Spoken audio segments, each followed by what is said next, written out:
deep diving into these cases is like dancing with the devil. But when you dance with the devil doesn't change. He changes you.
Tammy. Hello. Hey. Yes. We're still waiting on Justin was running around, so Yeah. he'll be up when he can. Mandy will be here when she can. So will Brittany. And I sent it in the email for John as well. Oh, cool. Okay. Hi everyone, welcome. Let's see. Can't wait for this live so I can see my favorite creators in one place. I know, I love these panels we've been doing. Hi Patty. Hi Priestess. Miss Tammy's up here on panel. Hi Joe. Marley. The mister will be here too when we get going here. I'm going to have him read the email. Everyone likes his voice. Hi Soulshine. Sally J. Trista Scott. Scarlett. Sherry Lynn. Sally Carson. Erica with a new name. Love it. Hi Wonder Woman. Frankie H. Carolina Moon. And Wandering. Morgan Le Fay. Hello, hello.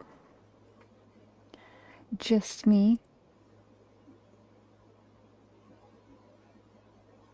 Danielle. Number 40. Is that for thumbs up?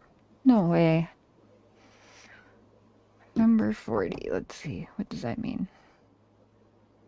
Let me get the chat up here on YouTube, although I'm going to have to use my phone to pull up some emails. Oh, let me turn my volume down. That's what I have to do. I have to use my phone to pull it up too. Oh, wow. We do have 46 thumbs up already. Beautiful. Thank you. Ginger Girl, 44. Oh, 2 people were 44. You know what? That happens to me too. YouTube's got to get with the program. Appreciate y'all. Let's see, it's been about a week. I want to try and focus on Courtney Struble every Monday. I've been feeling like shit. We've had quite a weather change. Yeah. Frankie H, new member. Welcome. Now, did I already do my members for August? I did not do member stuff last month, so I've got to get with the program again here. Let me see. Let me see. My channel. My live. Let's mute it.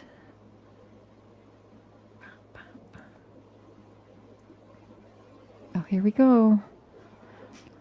All right, I have 10 members I can give away. So we'll get a member stream planned in the next couple days too. I should be doing that twice a week at least. Fragile, hi Dawn. Wanda, welcome, welcome. Once more people come in here, we'll go ahead and throw out the first 5 and then mid stream. If you remember, Tammy, remind me and we'll throw out the other 5 free members. Frankie gifted 1 membership. Thank you. Hi, Vivacity. Joe, are you? I don't want it to be too cold. Like hoodie weather would be perfect, but it's been so hot here. So hot and humid. It's been hot here too. It's been over 100 degrees. That's just the temperature. That's not the feels like. Justin will be here within 15-20 minutes. So who got that membership? Whoever was gifted the membership from Frankie H, please be sure to thank them. Hi, Summers Army. Welcome. I am so excited that Courtney Struble's case has been getting way more attention this time around than when I covered it 2 years ago. Yeah. I was looking back at the numbers. Holy shit. Yeah. That is amazing. And it's thanks to all the other creators as well hopping on this.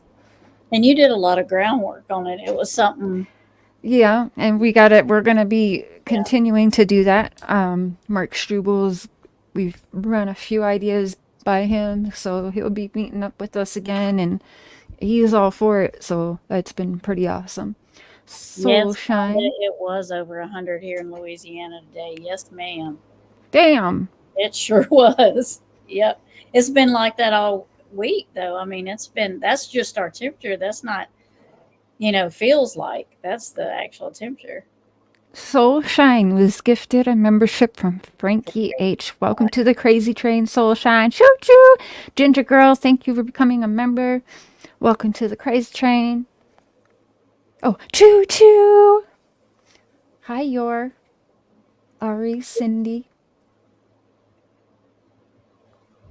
Awesome. 58 thumbs up. Thank you for that. It helps get it into the algorithm, which is helpful for Courtney's story to get out there even further. Yep.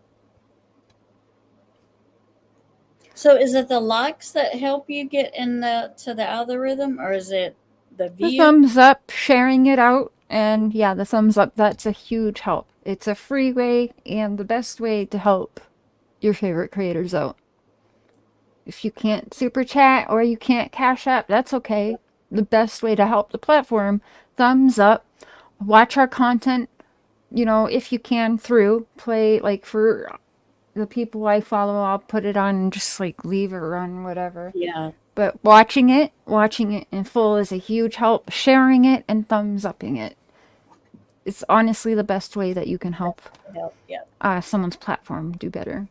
Because sometimes I can have like 20 or 30 views, but I only get like 6 thumbs ups. And I'm like, man. Mm-hmm. Well, I have tons of views, but I don't get a lot of thumbs up. I'm sure I get a lot of thumbs down, but that's okay because the thumbs down shows traction to your page as well. Yeah. So, hi, Hope Floats. It's at least activity, and better than nothing at all. Mm-hmm. Yes, Miss Wanda, I am from Louisiana. Yes, ma'am. Find it so interesting and relatable. She's exactly my age, and I remember how things were back then. I think about Courtney a lot. I hope she gets justice. Mm-hmm. Same. Yeah. I can tell you the community is hyped that we are doing this again.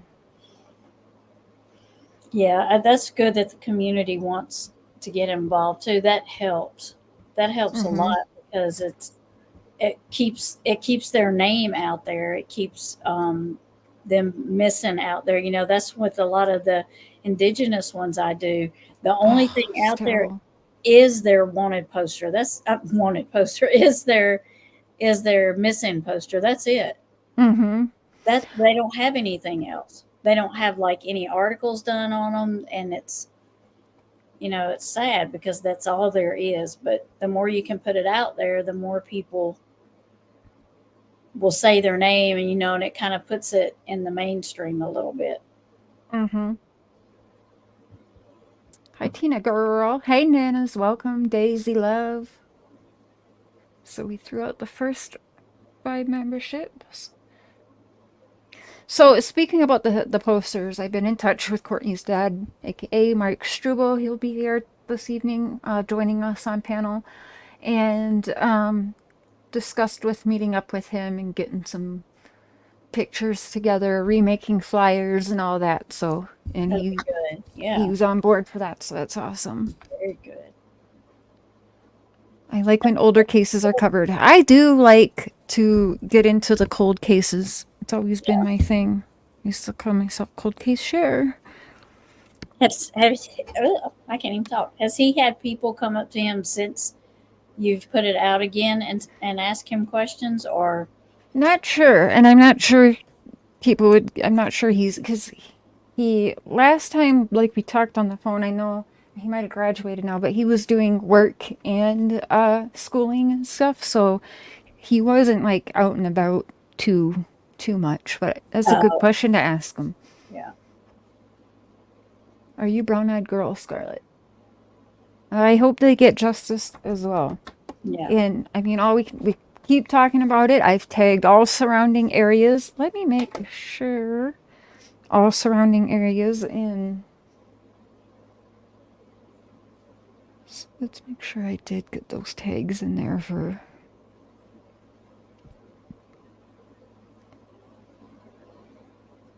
Let me see here.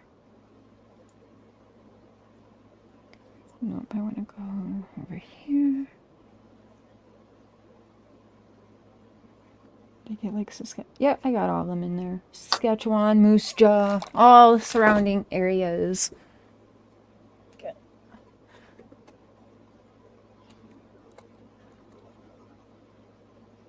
He was kind of quiet, understandably. Yeah, understandably is right. When you've got people pinpointing to you nonstop, pinpointing to everybody but themselves, but specifically pinpointing to him. Swift Current, awesome. How many people are around that like went to school with her are still around now? Like here, a lot of people move away, because the town is so small. Mm-hmm. Oh, that's kind of the story here. Not moved too far, but definitely like Nicole moved 2 hours away. Someone else, like they've all scattered outside of town and in different cities that are, hour or two away. Yeah. Hi, Sabrina.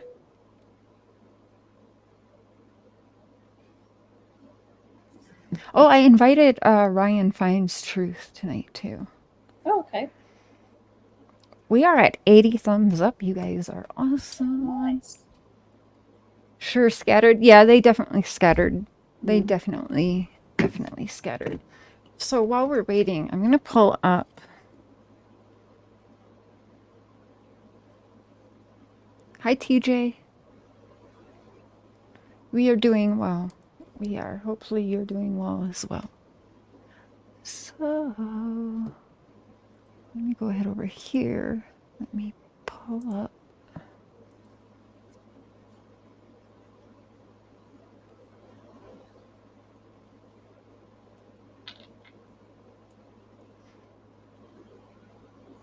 Okay.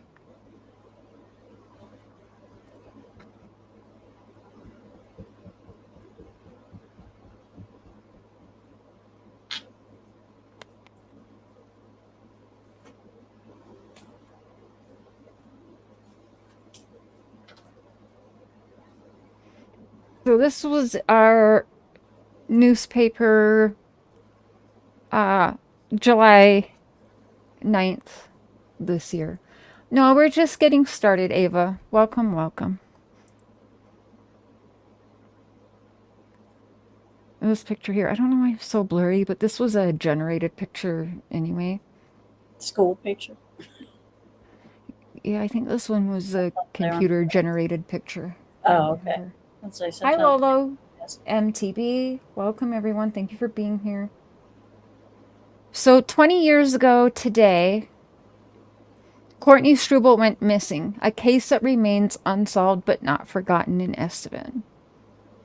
It's been a challenge everybody recognizes that when a young person goes missing and it is deemed a homicide, okay, it impacts everybody in the community, said Estevan Police Station Chief Rich Lowen. Okay, let me remember that name.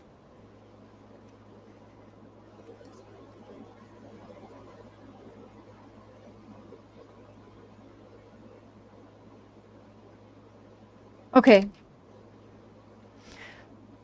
So here they are, definitely calling it a homicide again. So it impacts everybody in the community, said EPS Chief Rich Lowen.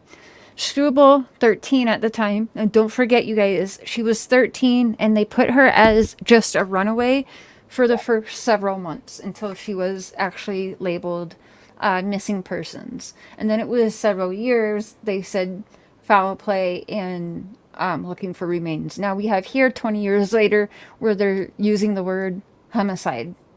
Okay? So, Struble, 13, at the time of her disappearance, was last seen walking home from her friend's house. She was never seen or heard from again. There has been little information on the case. In the years since her disappearance, the RCMP Historic Case Unit, in conjunction with the Estevan Police Service, has taken over the investigation. That didn't help the case being put as a runaway at the beginning. No, that should never. It should always be a missing person for. And like, I don't know if it should ever, specifically for a female or anybody really, be considered just a runaway, because then they don't do their work. They're like, oh, they'll come back. They just, it's lazy in my opinion. Yeah. Yeah. And they don't start the search. And that's valuable time you're missing. Right. Right.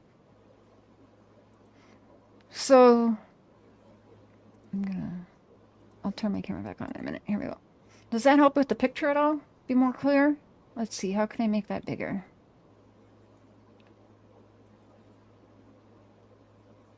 No, that's bigger for me. I'll post this later. Hey, Ryan.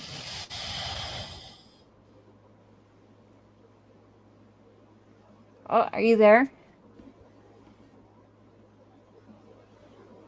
Why would they automatically put her as a runaway at 13 years old? Yeah. Well, because I guess she did, like,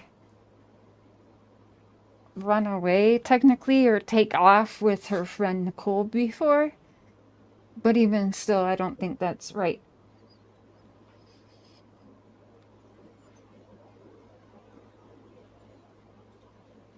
Sorry. Okay. Let me see here. Okay, so where were we? Let me read this. Let me go. I'll put this on a community post. Ryan, you might have to. Are you there?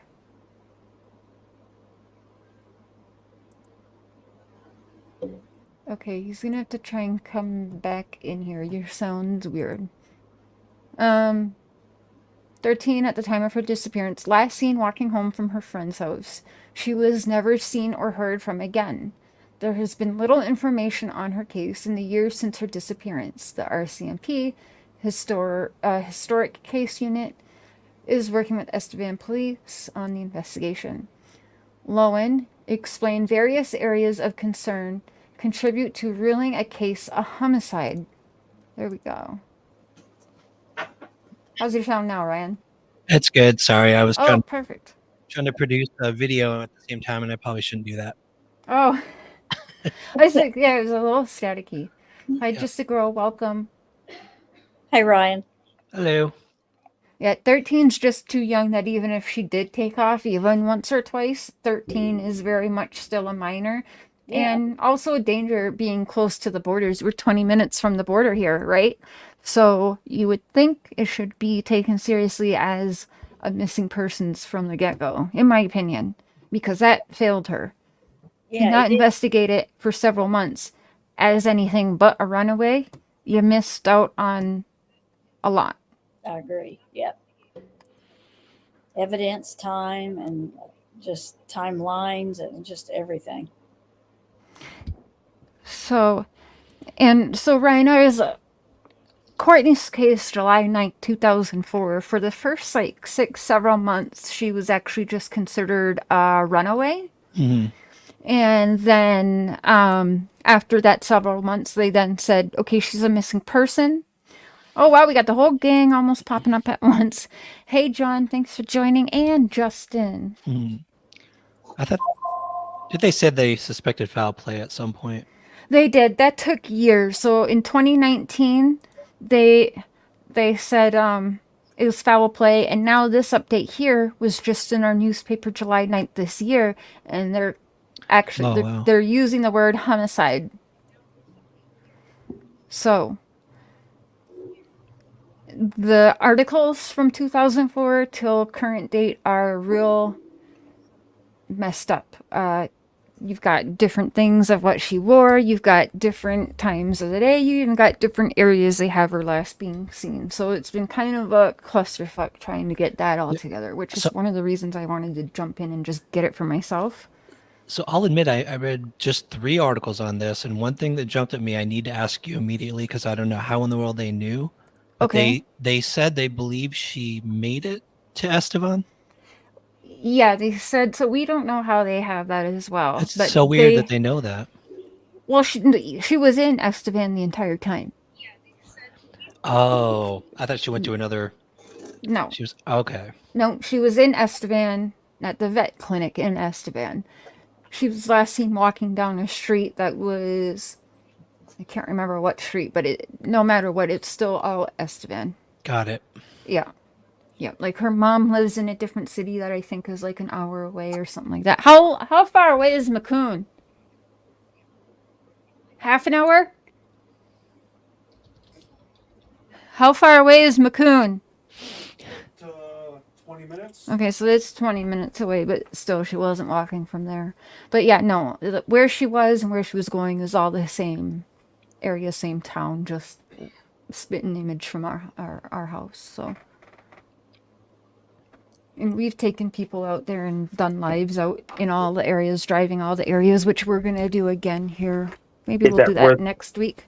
Is that where the gravel and all that was? Yeah, like where yeah. you were walking and stuff? Gotcha. Yeah. Hello, everyone. Hello. Hey, Justin.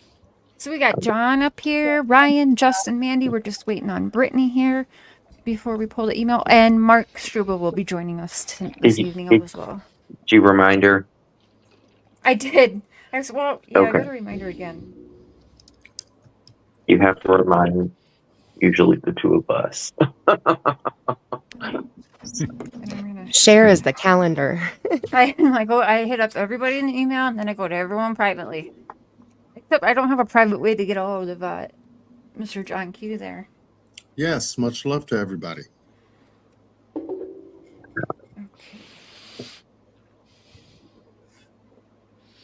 So where does this case start?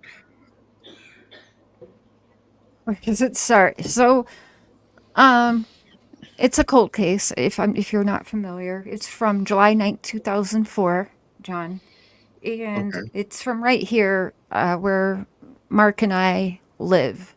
So, we had gotten into it because we were trying to find a case. I like to dig into cold cases and bring, fresh eyes into it, see if there's anything I can do with it. And also a local case, so it was something for us to be able to go out and be boots on ground and give a little more than what we can do when we're helping in cases in other states. So, Okay, so this took place in your neck of the woods, yes. so to speak. And this is a cold case Yes. dating back how long? 20 years. Oh, yeah, 20 years. not 10 years. 20 years. Just over 20 years now. July 9th of this year would be 20 years. Okay, so we have this case coming out the gate. She was last seen by whom? We don't know. We don't know how she Oh. was last seen for them to say she was seen at this specific site at a certain time. We don't know how they got that. We don't know where that come from. But she was last with her boyfriend and a group of friends.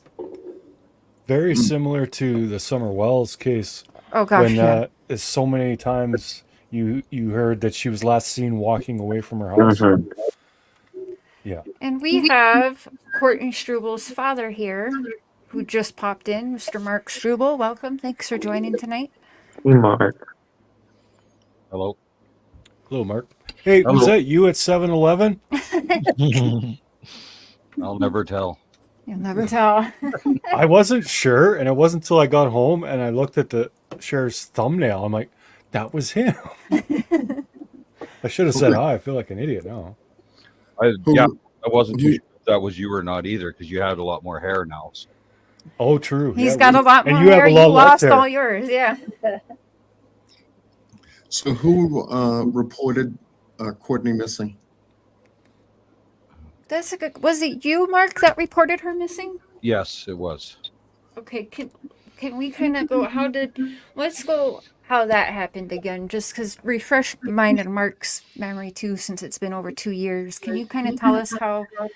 So we know that she was supposed to be spending the night with Kendra, and people had her use Kendra to go hang out with friends. You all knew she wasn't supposed to be around, so she takes off to this party, and then she doesn't make it home. What happens from there? Or how did you find out she wasn't where she was supposed to be? Oh, I'm sorry. I was trying to get this stream thing going on there. I don't know what was going on.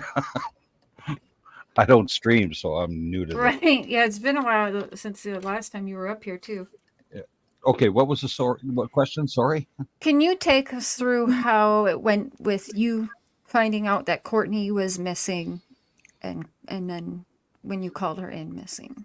Oh, when I went down to Kendra's that Saturday, That's I think it was. I'm not sure. yeah, I can't quite remember how that I'm went. not Can gonna you? sift through my back statement to say what I did and didn't do. So if I can't remember, I can't remember. So Right, no, that's I'm my okay. best.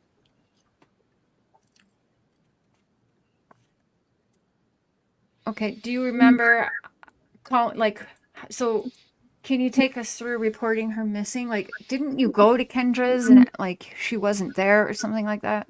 Yes, I did. I went down there and she wasn't there whatsoever. As just well, she did. They seemed a little surprised too, and so I was okay. And then as the more I was looking for her, and the more I was finding out that she wasn't there, and then I went to the police, and they said, "Well, have it a runaway, whatever," and they'll take a look, and okay, and then pretty much that's what they were doing. So they said so. Hmm. And several months as a runway, right? 6, 7 months, wasn't it? Oh, I probably longer than that. They didn't It's treat it. They dropped the ball. That's all there was to it. yeah. So you were trying to get in contact with her. I guess at a certain point, she didn't respond. I think it was like noon. Like she stayed over at Kendra's the first night, which, in all honesty, as I'm thinking now, like, is that a lie too? Did she stay Right. the first night? I don't know. I'd like to find out. And then the second night when she asked to stay again, and then okay, yeah, and then I went down. I think it was at a little after dinner when I went because they hadn't come home at dinner because that's when I told them they have to be home at dinner so I can, you know. That's right. Yeah, I remember that now. Okay, so Courtney was living with you, or at the time? Living with me, yes. Okay. Okay. Yeah, she had left mom's and wanted to live with dad and Oh. stepmom. So when you start, I have a playlist going. So if you guys have time and look back at that, Yes. um, You were in the process of moving too, right? Yes, we were Yes. moving. Yes. Just thinking. and the law told Mark and I that they searched Mark's house because people bought the land, if I'm not mistaken, Mark, and they rebuilt a new house there. And after the house was demolished and everything, they did search in there and cleared all that. Nothing of Courtney, right? Yeah, there was nothing there. Because that was a rumor being spread around town, is that she was buried in the basement, and that's why they were moving. That rumor they- comes from the group of friends, by the way. Oh yeah. They also did look down at the city yards, all of the sand piles and all where Melissa's lived, like where she grew up and stuff like that. They did a search all around in there too. And now Nicole's been the mouthpiece all of this time. You'll see a lot of the articles of her. The email we read tonight is signed off by Sam and Mark. I couldn't remember if I read this email online or if I just kept it or if I shared it with you. So we're going to go over that tonight because it's interesting how they push it to make me believe it's from Sam, sign it off as Sam. But then Nicole, the mouthpiece, tells me she actually wrote it because Sam wanted her to. Okay, then you say that. You don't pretend you are Sam. So we're going to go over that tonight. And you had a question that you asked last stream, which is so like in our faces. I don't know why we didn't think about it before.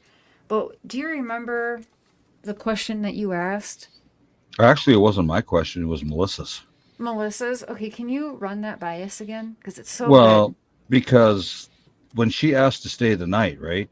Then stay that night, that Friday night or Saturday or whatever night it was. She Right. stayed two nights. It was a Friday and a Saturday, I think, or a third. I don't know. It was summertime too, so it's hard to say. I don't know what. Yeah, well, They it's were- been they 20 were out- years. And they were out of school, so it was either Friday or Saturday where she stayed the second night when she came and asked. Okay. So, and then let's see, what was the question? Sorry, I'm all flustered. You posed a question to our panel. Oh yeah, like she was supposed to stay the night. Her and Kendra, I think, maybe. I'm not sure if she was in on it, but whoever, Sam, obviously. They lied their asses off for Courtney to stay that night. Yep. And then what the fuck happened that she was leaving, that I'm going home. Right. No, you lied your ass off to stay there. So, and I'm not even sure that was his first night or the second night. So now you're wondering how often she did pretend to be with Kendra. Because from my memory, Kendra didn't go. She was just used as the place to stay because she was trusted by you and Melissa. So yeah, pretty good much. question. Did she go party with them both nights or just the last night? But that's a good question. He's saying, like she was supposed to be spending the night there. Why was she walking home all of a sudden? Yeah, that's But what I mean. also, if she was supposed to be spending the night, why was she going home? That's what I mean. That doesn't Yeah. make any sense whatsoever. Oh, They're saying, oh, she was going home. And no. She was staying at Sam's. My Right. mommy didn't raise no dummy. I was 13 once. and for the 20 years, you've had the friend group pointing to you and your wife, and straight up, Mark and I being told that they believe you and Melissa killed Courtney and did something, whatever. And was Nicole, the supposed best friend, not also finger pointing, trying to blame you and Melissa? But can you clear up for the people who don't believe me? Was she not also texting you while being in touch with me, telling you not to talk to me? So saying you're the murderer, but also talking to you, telling you not to talk to me. Is that correct? Oh, yeah. She was Thank you. doing both back and forth. And I was sitting there because Yeah. I was in school at the time, if I Yes. remember. Yep.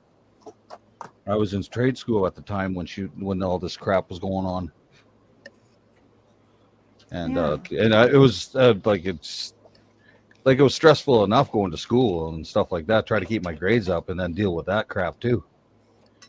Mhm. Yeah, that's right. Yeah. So before I go ahead and read the panel, read the email. I want to we'll start with Ryan and go around. Do any of you guys have anything you'd like to ask Mr. Struble? I have so many questions, but I don't want to take too much time. Well, we got more than this is just tonight. Obviously, like I'm yeah. planning Courtney Struble once a week. So I have two. You mentioned Sam. I was going to ask you if she had any boyfriend that you knew of. Is that Sam? Yeah, apparently Sam was 15 at the time. So and Thomas was driving at the time. So I imagine he was around 17. yes, he's 2 years older. I looked today, 2 years older So than Sam. just from what I can remember, but I knew Sam wasn't old enough to drive. Okay. And So- I did see the article where you were kind of, it might be an older article where you were kind of complaining that law enforcement wasn't doing the greatest job keeping you up to date. So you may not be able to answer this question, but do you know if he was looked at by law Oh, enforcement? I don't have a clue. Everything's been hidden from me right from the Really? start. Yeah. Oh yeah. Brian, he's been looked at a few times according to next show. I'm going to pull up a bunch of, and you'll also hear in the email that I'm going to have the voice here read in a little bit. You'll hear in the email where Sam, aka Nicole, will say that the police numerous times were harassing them, wondering where Courtney is. Wow. Well, from what I remember from the interviews we've done, is the police did talk to everybody, but only when she was deemed a runaway. Yes. Yeah. Once the law enforcement decided to change it to a dangerous missing Yep. person, or however they described it, they never re-interviewed anybody. And obviously, if you think that someone has come to harm, you would have very different questions for the people who last saw Courtney. Actually, they they've didn't. been in bugging interviews for years and years that behind the scenes that you don't know about. So I've really? given tons of interviews to the police, even up in Alberta. Not even when I was up there 10 years ago, I gave interviews to the police. So they're keeping those under wraps, son. I haven't seen any of that. Oh yeah, they're not going to tell you that. Why would they? Okay. Right. Well, at least they're doing that. Wow. I can't even. Mandy? Oh, go ahead, Ryan. I had one last statement. I can't even imagine, Mark, because we share. We have a couple of local cases we follow, and even the parents who law enforcement talks to, they don't tell a whole lot to, and to be looked at and kind of even ignored. I can't even imagine what that must feel like. So yeah, I feel for you. Yeah, that's the vibes we got. Like, we told Mark. Well, once we kind of got face to face with Mark, we felt very confident that people were very wrong, finger pointing to him. You guys already know where I think this lays because, I mean, just even the whole feelings, if that makes sense, being around these people. It was bad energy being around certain people. But Mark's been in the loop. I think we're the first people to kind of keep you in the loop of everything then, right? Pretty much. Half the time I'd drive around town and I'd see my ex-wife with a news interview in front of the courthouse or at the RCMP giving about Courtney. I was just sitting here. Don't you guys got something else better to do? Yeah, because it's the same. Yeah, the same. Mandy, do you have any question? I'm sure everyone has a lot of questions, but I have a couple. I just want to ask first off, I would love to hear what you think happened. Well, after when I thought, well, considering those three are the last ones to see him or her alive, and I don't care, they could say I did or somebody else or whatever. No, those three are the last. You can't bullshit a bullshitter because they are the three last people. well, it Because was Italian she was too. supposed to stay there. She was supposed to stay there. So that means they were the last ones. They're lying. And I know it now. Yeah, I know it more than anything. I can feel it in my heart. They're lying. And I know it. because Mark was not the last time, or just over 2 years ago, where we jumped on Courtney's case. Mark was not gonna say that about anyone. He didn't want to finger point. He was like, I really don't know. Even a little bit protective of them because they were all kids at the time, but he wasn't. So what he's saying now tonight with us is actually different than what he has said 2 years ago. And yeah, it's hard.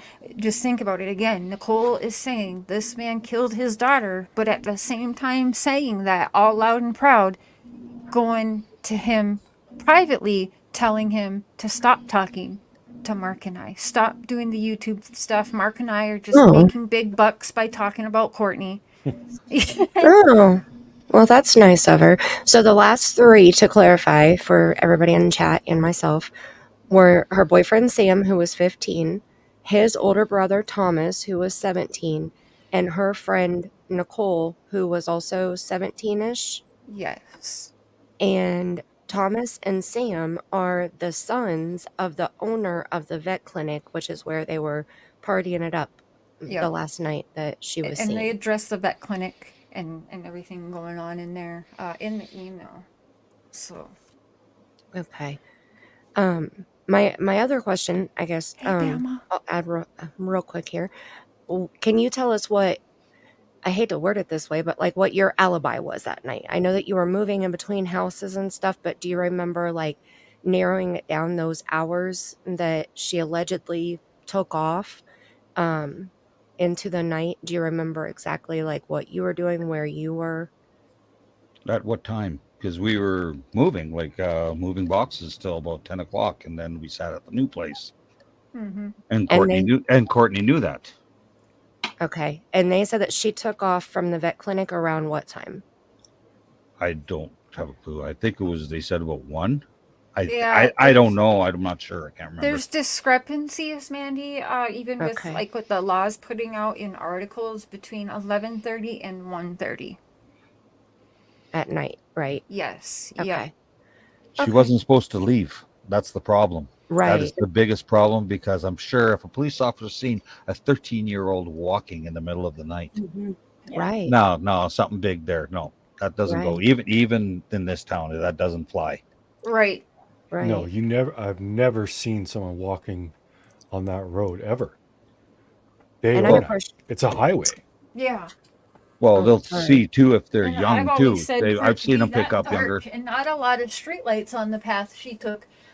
13, yet she might have liked walking and stuff, but not alone. There's no And see, way.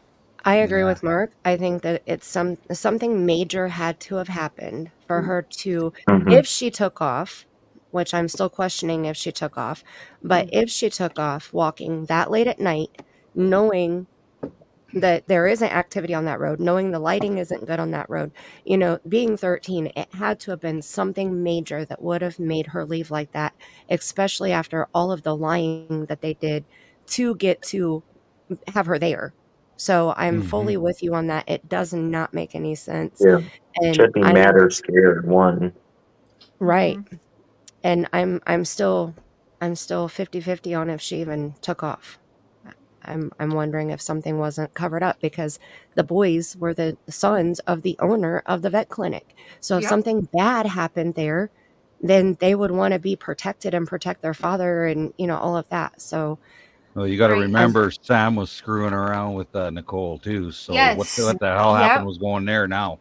Yeah. right. And that's Yep. that's why I think there's a clear motive, because Sam was actually, I don't know, he was gone. He wasn't in this Love area triangle. for a while. Yeah, he had just come So back. he had just come back, and Courtney is with him again. So 13. obviously Nicole would be pissed. Yeah, because here's the thing. It said that, the kids are older. Nicole, Sam's brother and everything, they could drive, right? Courtney couldn't. So just because Sam was out at his grandparents', and allegedly why they came back from the grandparents early is because they actually got in trouble with the law for, like, allegedly, from what we hear from the town, they beat up their grandma and grandpa and stole from them.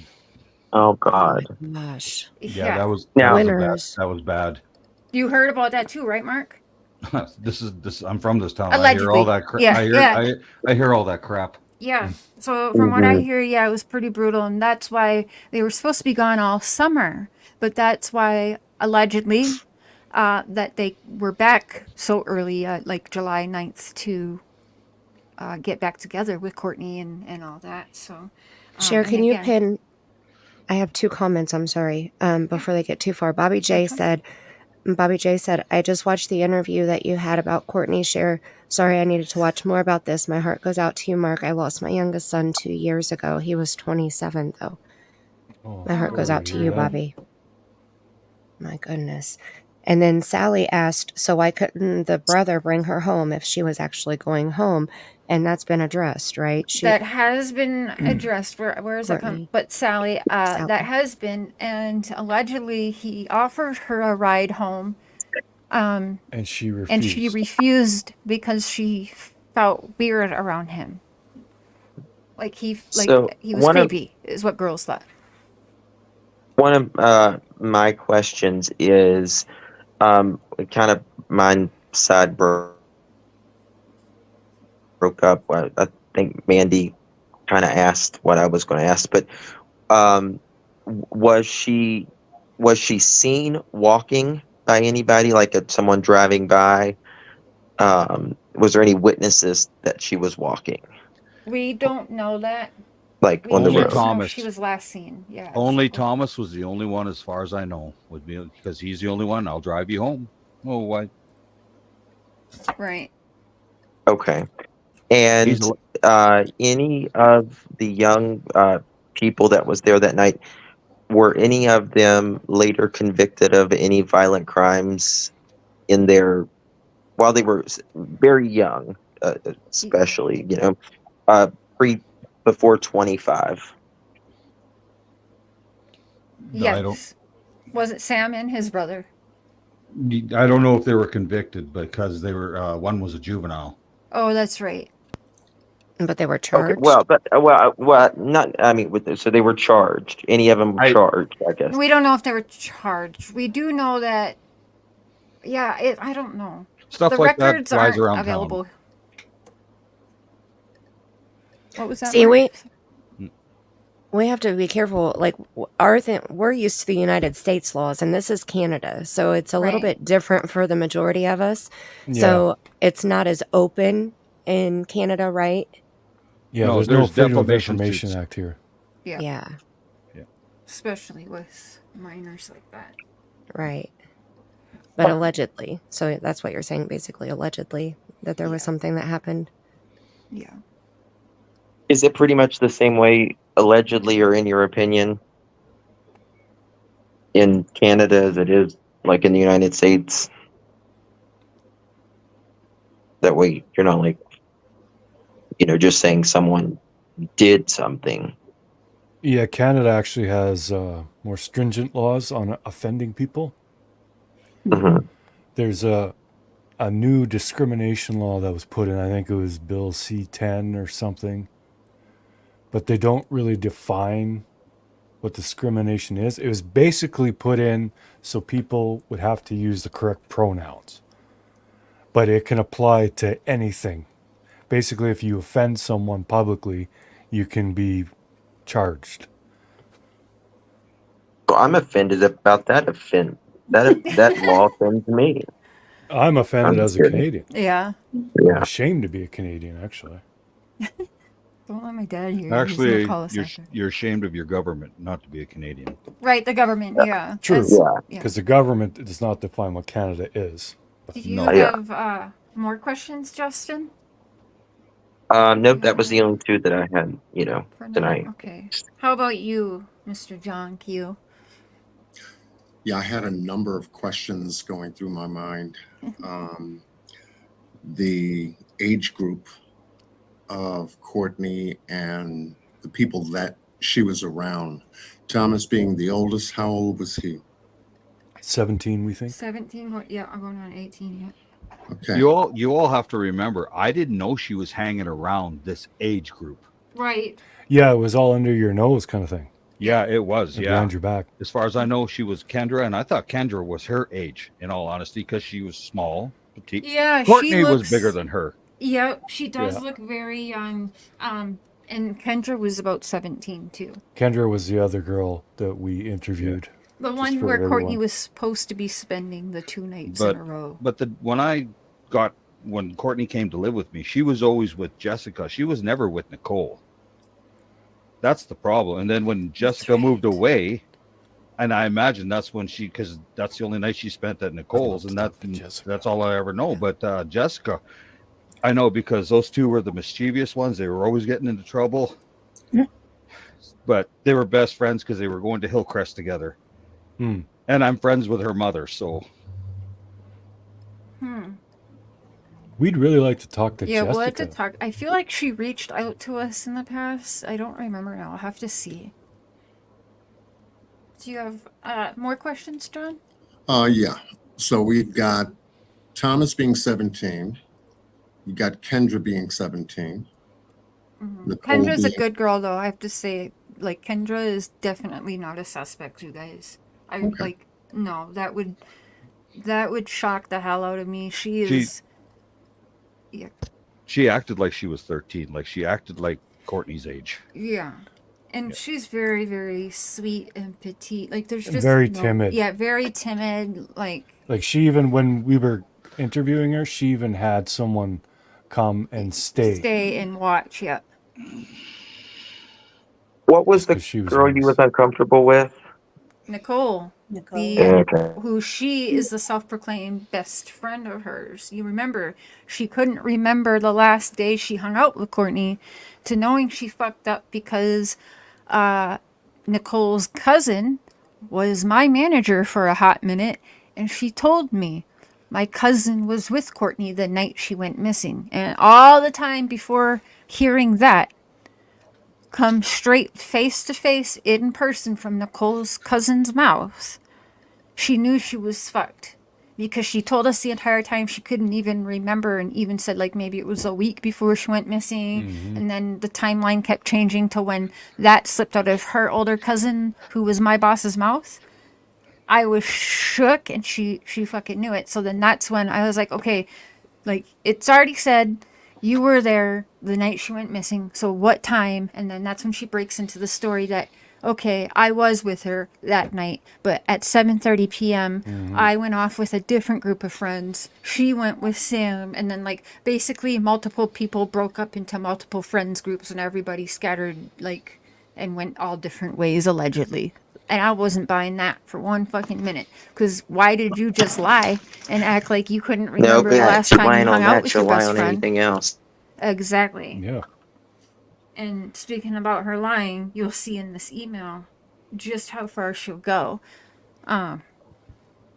Okay, so how about you, Miss Tammy? Do you have some questions? I know you Oh, have tons. I was still on a train of thought. Yeah, go ahead, John. Sorry. Yeah, so I'm going over the age group because Okay. this deals with a specific age group. Yes. So we've got Thomas 17, we've got Kendra 17, we have Nicole. She was 17. 17. 3 17s. Okay, Nicole. We have Courtney at 13. 13. 13. Wow. Okay. Yeah. Yeah, I would not let that happen. I guarantee that. Okay. Okay. All right. Because I'm trying to gather what 17-year-olds do, which is real easy Yep, we were We would 17. all be when they scared hang out. So, to be tried as an adult if in trouble. Do we have anybody else? Thomas, Oh. Sam. All Sam. And yeah, I mean, I believe that there was numerous people there, to be honest. I believe there was at least like probably 10 people partying up there, maybe 7 to 10 people. Well, Okay. my theory, if you want old to is hear Sam? it, is 15. originally it was Courtney and Sam. But then once Nicole, like these small towns, this is how it goes. Someone says, "Oh, did you know Courtney's with Sam at the vet or whatever?" And Nicole hears this. She's like, "I'm going to beat that bitch's ass." And all of a sudden you got 50 people showing up, and there's a big knockdown drag out front. Yep. And I think Courtney got hurt. And I think everyone there agreed to cover it up. Yep. I agree. The Well, moment they're you- old enough to take a polygraph now, as far as I'm concerned. Yeah. Yeah. The moment you said love triangle, I'm like, oh no. Look, I grew up with 3 sisters. I was friends with a lot of girls, and when you talk about crime of passion and a love triangle, it can get bad. Yeah, especially at that age. Yes. Yeah. Okay, so Sam is 15. Anybody else? As far as we know, it was just those. Yeah. It was Sam, Courtney, Thomas, and Nicole. Okay, so we got a small party, a group. There may have been more from Mr. Struble. It is, right? Yes. Yes. Okay. How many other interviews were you notified by police they have done regarding Courtney going missing? How many other people did they interview? Oh, they never told me crap. They were just always asking me to do the polygraph, do this, do that, come in more, do this, all this. Yeah, I'll keep doing it. Like, I got nothing to hide. But after a couple of years of it, you get tired of it, the same thing over and over. Mm-hmm. Okay, so you felt that the police, in some way, shape, or form, was discriminating you regarding what happened. Oh, I already know. Mm-hmm. Yeah. There was a Mr. Big operation, but the problem is one of them got made by someone I knew. Mm-hmm. So I knew he was a cop right away, but I had nothing to hide, so let's do your thing. I don't give a... And then they were harassing so bad that the wife actually phoned 911 on him, and that was that. Everything Wait, went. They actually tried the Mr. Big on you? Oh, yeah. Oh, my God.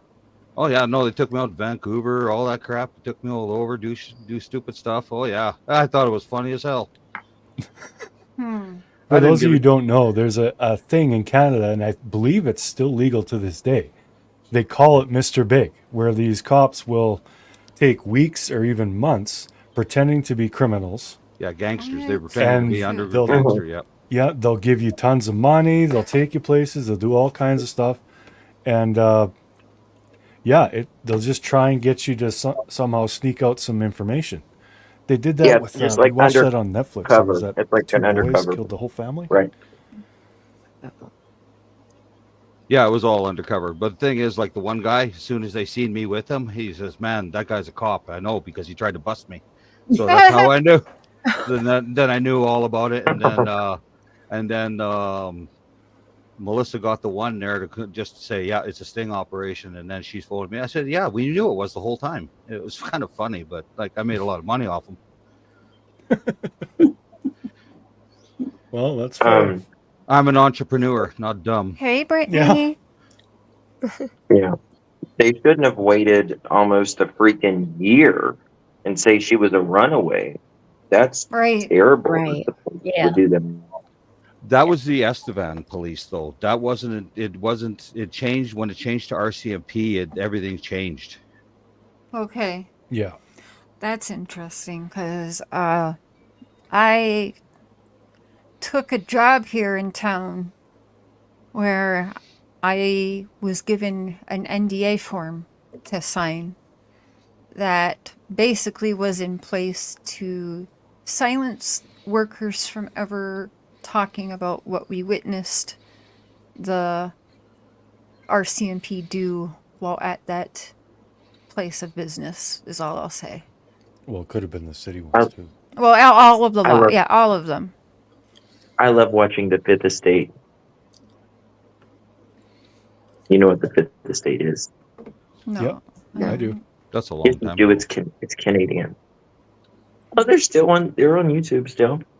Oh, okay. I had no idea. Yeah, they still do documentaries and stuff. It's kind of like our version of Dateline, sort of. Oh, really? I'll have to find that. Mm. So I want to. Nice. John, did you get your questions? I'm working through it. Okay. All right, so we've got an age group here. Kendra seems to be the home that Courtney went to do spend the night over. That Is that was the party. That lot. was the That plan. was the story. That yeah, was the that story. was the story given. Yeah. Okay, so rather than come home that first night, how did she get in contact with you in regards to wanting to stay over?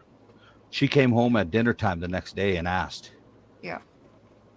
Okay, so out of a Friday night, she comes home, asks you for, I guess, an extension to stay the night. Yeah, pretty much. Okay, you guys agreed.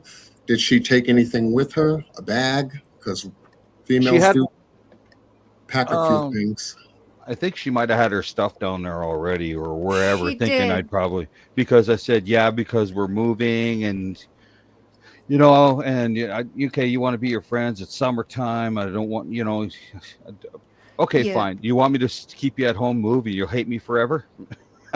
I remember that being covered, John, in my interview with Kendra, where she explains that Courtney did bring a bag and that I kind of asked like what was in it. And then I asked everyone, including Nicole, you know, did she usually like bring a bag with her? What did she usually bring with her? Mm-hmm. And she goes over it in her interview as well. So just like a normal, typical teen, I think it was something like candy, a few little makeup items that I believe because dad and stepmom were a little bit more strict. And so she didn't wear a lot of makeup when with She you, wasn't right? allowed to date. Right, 13. Not allowed to date, didn't need the makeup, you know, just be a 13-year-old. Right. Right. Okay. And Mark, could you, while I remember, so she ended up wanting to live with you and leaving mom and stepdad's, right? Do you Yes. remember how did that go about? If you could remind us, please. Oh, they were having problems. So me and Joy, my ex-wife, there, I don't know how we came across her, but she just all of a sudden moved in, I guess. It's been so long, I don't know how it really happened. It just happened. So Yeah. yeah. And then how long after she moved and left mom and stepdad's and lived with you and stepmom, and then she was missing? How long? Oh, she came in. I got mine. Probably. I am not sure. Probably just shortly after Christmas, I think. So Or just a few before, or months then. yeah, she finished off at Hillcrest. Her school, her grade 6, her grade 6 at Hillcrest, and she did great there. She had top-notch marks there. She was doing good there. How far away does Kendra live from the house you were moving from? Oh, just down the hill. Yeah. Like you Right just in the walk- neighborhood. Right Yeah, down like in the neighborhood. Oh, We're in a very small town, John. Like very. What's Yeah, what's the it population? wouldn't even be a mile. yeah, about a mile and a half. It's on the main sewer, so you get there no problem. Like it's well lit. Do you know what your town population is? 8,000, I think. It Yeah, goes it's between dropping. 8. It goes between 7 and 14, depending on the booms. So half of you are family, and the other half. Everybody knows each other. Yeah. Wow. Yeah. Everybody grew up. Yeah. Everyone. And that's where I think it's hard because a lot of people now, these, I'm calling it suspects, are grown and have kids of their own, where I kind of got the vibes where even the person working the cold case unit maybe knew them growing up as well. You know what I mean? Lord, that's Yeah. horrible. And See, I was promise. I'm a HVAC technician, and I worked 14 years.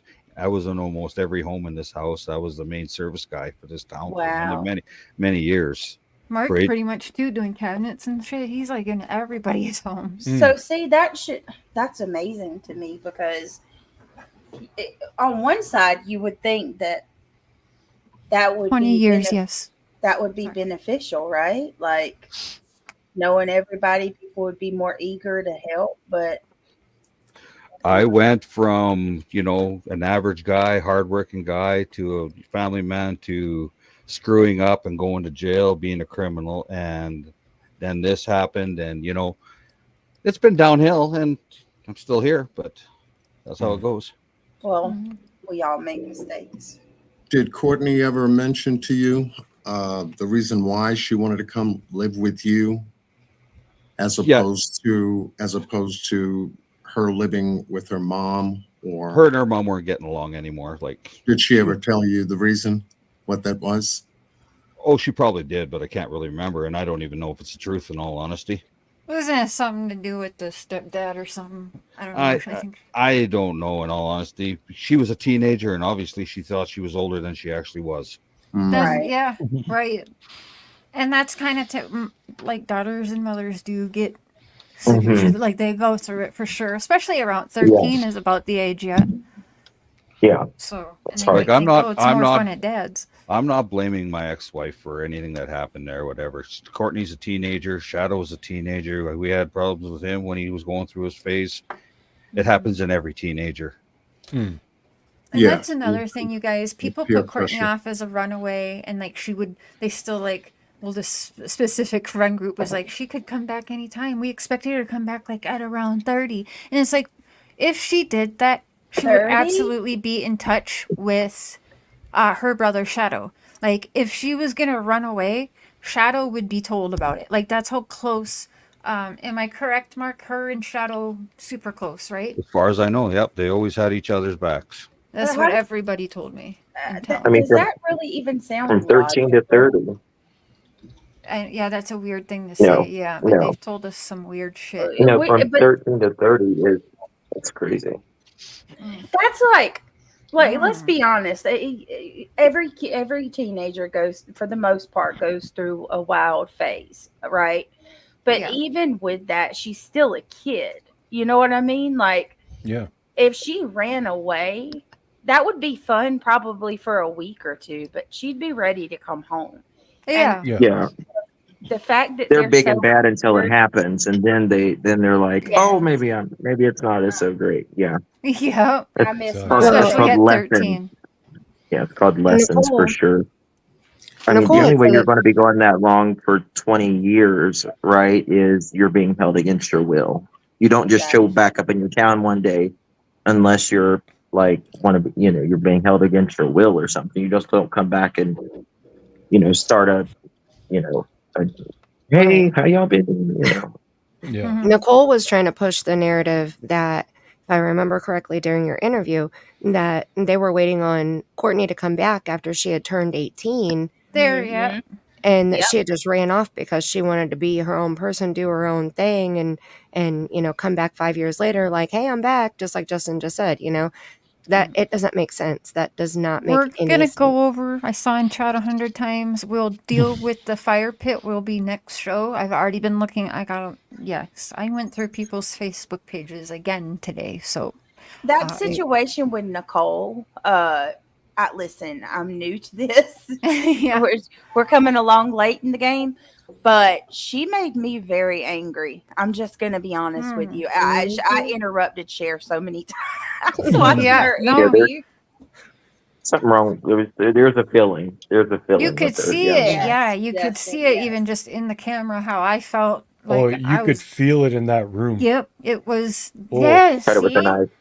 Yeah. Yeah. I was like, I don't want to leave Cher alone with this bitch for a second. Yep. Come back and they'll be move the table out the center of the room and be in a throwdown in the middle. Dude, So she's there's like 4 of me, but Yeah. She's, That's what I she's was a going big to say. I girl. think she had to probably, have Cher on the table, probably. I would have thrown a chair So at her or big. some. I know, So I like would have people elbows Thanksgiving her. dinner. So there's a list of like red flags you can check off when you watch someone or you interview another person. Yeah. And that night I was just like, check. She wouldn't make eye Yeah. contact. She would not answer a question directly. Yeah. She was acting like that chair was on fire. She was Man. vague. She was very vague, and she didn't remember things when it was convenient, but things that really didn't matter, she had all the details. Like, And Right. I have to remind people, she demanded to get interviewed on a live stream. Demanded it. She was so confident that she would look so innocent. She was like, I was like, are you sure? Because I have the option to edit things, Are you sure you want to? Nope, I live. I want to do this live and I want to do this now. And it was like within days we were in Regina spending the night and she didn't want to leave us, right? And then she stalked you No, after. she was wanting to figure out where our room was, and it was very, very creepy. It was very weird. It's Did like she the, either uh, wants to join us or she's looking to come back and kill us. Either way, you're not finding out. Yeah. Did the Has Miss police Looking ever? Glass? Oh, Yeah. okay, Did the sorry. police ever speak with you, Mr. Struble, in reference to why they reclassified Courtney from a missing person to the next level up, where they felt she was endangered? All I know is I was in that police station and it says, I think you did it. I think you did it. And I said, I think you're a crackhead, but whatever. Well, and we'll get into that because, as I said, everyone was happy, just ignoring everything else. I do feel the friend group was always protected because everyone grew up together. But there is, like I said, there is a past that Mark has, like many of us. But even with us knowing this past, we're still, there's just no way. So I do think that it's easy to finger point at Mark, but we'll do that a different show. He'll explain it because it just, yeah, we'll get into that later. But Sure. Yeah, but Just that's like because you have really a past apples and doesn't mean you oranges. murdered your daughter. You know yeah, what I mean? Exactly. That's a yeah, Yeah. There's a difference between hurting someone and then hurting your own family. There's blood exactly. difference. Yeah. Exactly. Yes. Legacy. It's called legacy. I'm sure a lot of people don't know what it means, honor, legacy, but that's Right. all I had. Right. Well, I mean, right. you took her in. You didn't have to either. You know, I mean, that shows that you wanted that relationship and more closeness. Yeah. Yeah, I Wow. was still trying to recover from what you call it, getting out, and I moving from a home and all that stuff. I was, life stresses, but I made it. Sure. And can I say, it says a whole lot that you're here with us right now doing this. Absolutely. Yeah. Yep. Again, There's a yeah. whole lot in the book. Yeah. Yeah, I commend you. Definitely commend you for your strength. And how he's doing it. Right. Notice he's not a Don Wells. He's not a Chris Proudfoot. He's up here making it about his daughter. And like I said, we've been in contact. He's willing to meet up and we'll make new posters, get some pictures to share, and so everyone could get an idea of Courtney in her first very short life. Again, when he met for the interview, he filled a whole table up with pictures and scrapbooks. I didn't even think about asking him to bring these things. He just did that and laid them all out and was going, and we went around the tables looking at yeah. So Well, sad. 13 years. 13 years. So sad.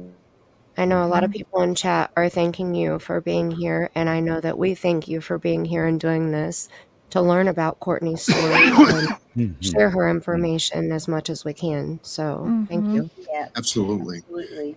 From the time, I've just got two more questions.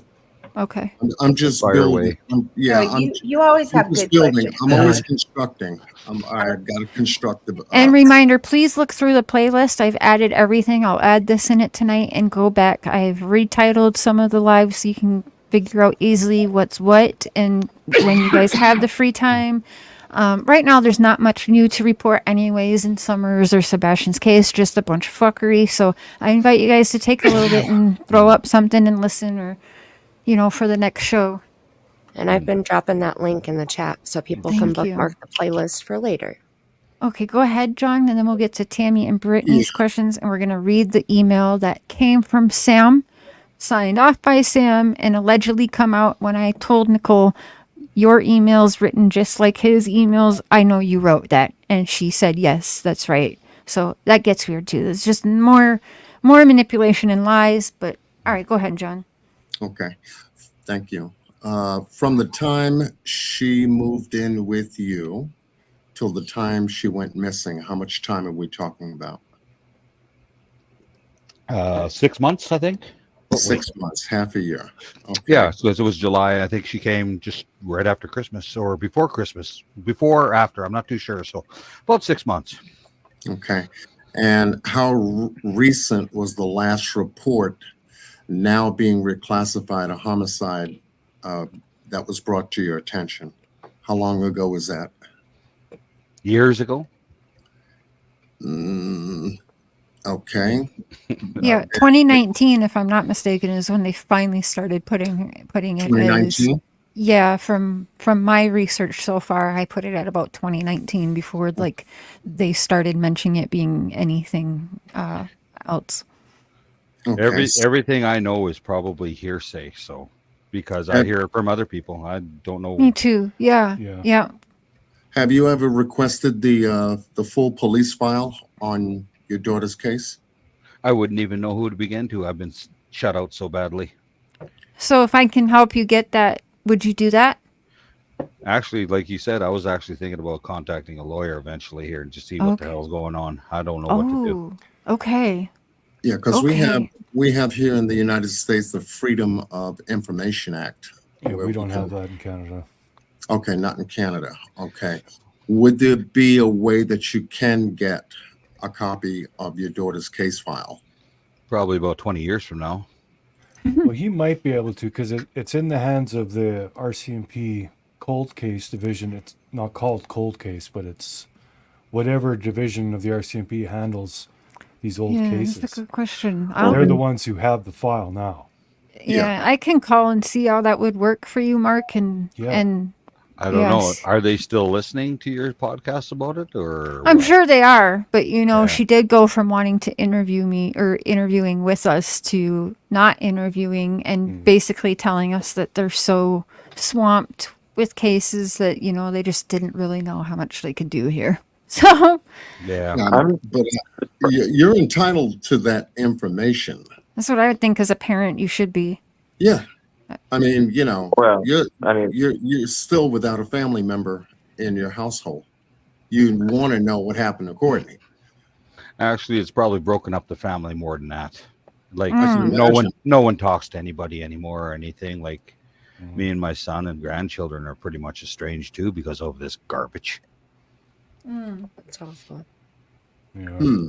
But I really don't want to bring this crap into his life either. He's got a perfect family, and I don't need that in his life either.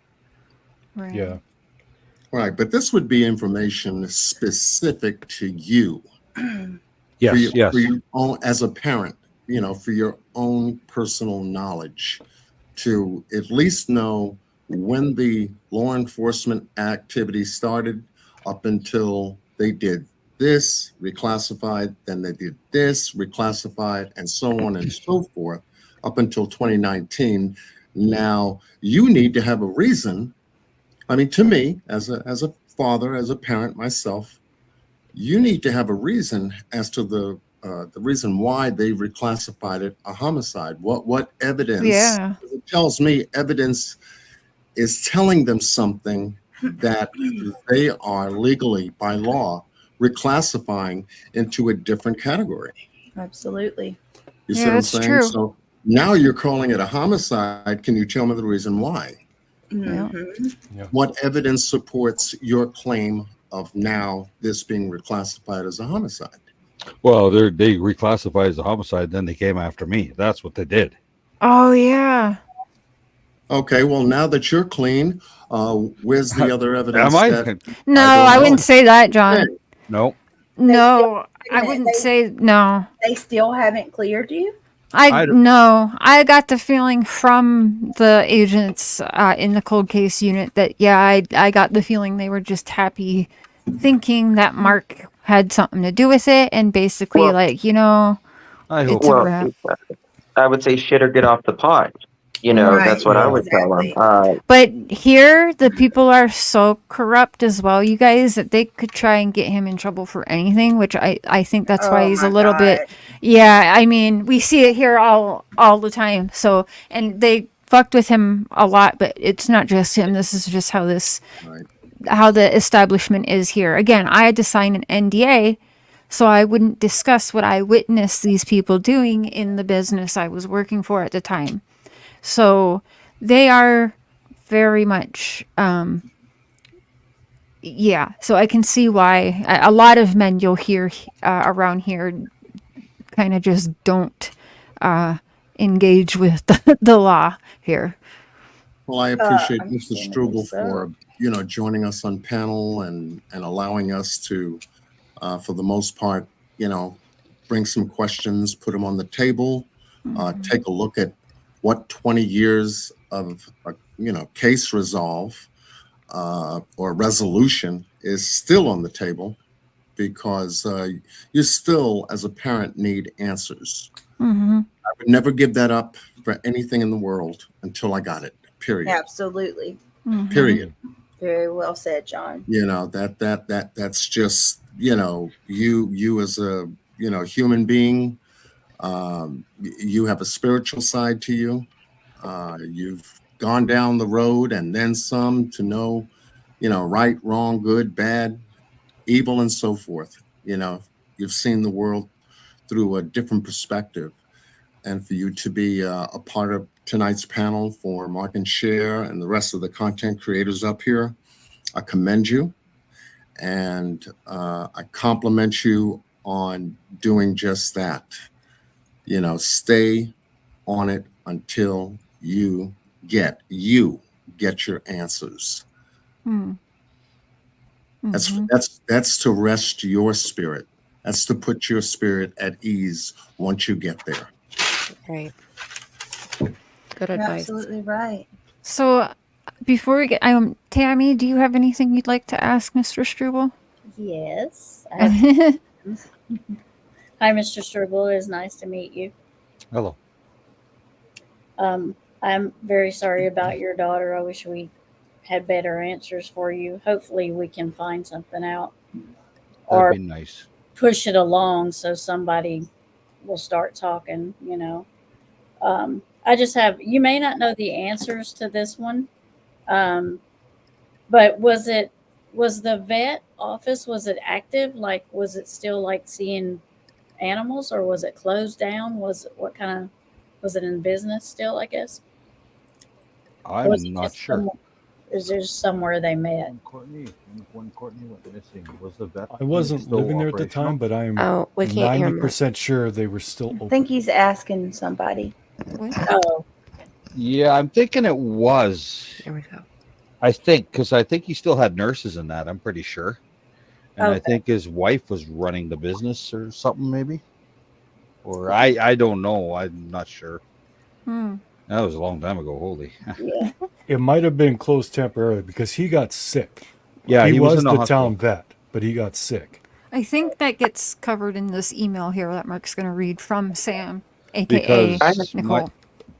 Melissa, my wife was looking after Sam's and Thomas's dad at the hospital in long-term care.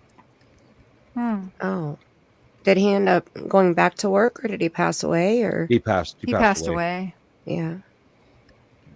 I do have one question, and I used to work in the funeral home business. A lot of you guys know that, and people ask me all the time.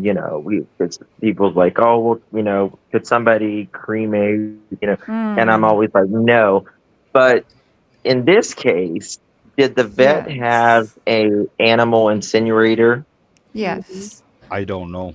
They had it on property. I'm not sure when they moved it to a different location, but yes, they have one. Did you let that cat in? Okay. Who let the cat in? Who let the cat in? Meow. One of my questions was, did the kids have like bonfires in the back of their, like, or was that just specifically? Yes. We're going to get into that's next slide yeah, as well. there is an Tim. obscure story about a bonfire. Yes, there's but weird it's stories. I have no very idea weird. either. Okay. And I saw some pictures on Facebook today. So, yeah, the next show we're going to get into the fire pit, y'all. So, Monday, we'll get into the fire pit. Okay, whole wait. situation. Sorry, Tammy. Just I'm to gonna ask- piggyback off of that, what happened to the clinic after he got sick then? Somebody was it else sold? bought it. It's still here running. It just was sold to, a different person. Yeah, it is a vet clinic to this day. Yes. It's a And Prairie there is an Animal Health add-on Clinic. to it, but it's still got the same building, but there's an add-on to it since then. So it could have had medicine in it for Yes, absolutely. at that Because time. actually in the email, as you're going to hear, there was somebody's sick dog at the vet. I can't remember something about that anyway. So they were allegedly staying there to help take care of this. I don't know. It was weird. It was very weird. I wanted to ask Mark and Cher, do we have a Google Map location of that particular area? Yeah, and we're going to bring you guys there on live too next week. But we can pull that up here after we get through the email. But yeah. Okay. Tammy, did you have another question? Nope, that was it. How about you, Brittany? Guess not. Brittany. Brittany's chasing the cat. Somebody let the cat in. Not later, I mean. Later, thank you. And the kitties. I've been writing down questions from chat. Can I ask a couple of those real quick? Yeah, of course. Okay. So, Teresa Bird was asking, are Sam and Thomas, are they still around? Are they still close to each other? Do you guys know? Yes. Oh, yes. They're still. I mean, they moved. I think they're 2 hours away at this point, but they were like they all kind of scurried, but they're not too far from here. Okay. It kind And of feels did like I know what you did last summer. Yeah. That Right. movie. Yeah. Yep. Ooh. a lot. Did Courtney ever ride with Thomas in the past before this night that you know of? Like, did she ever get No. in his car? Talking to me? Yeah. Yeah. No, I didn't even know she was hanging around those losers. Yeah. All right. That was a secret from Dad because she was not supposed to be around boys or dating or anything. Right. Okay. Do you guys know if Courtney and Nicole ever got into any type of altercations in the past? Did Nicole mention anything like that during the interview or mention it at all? Nicole never said anything like that. No.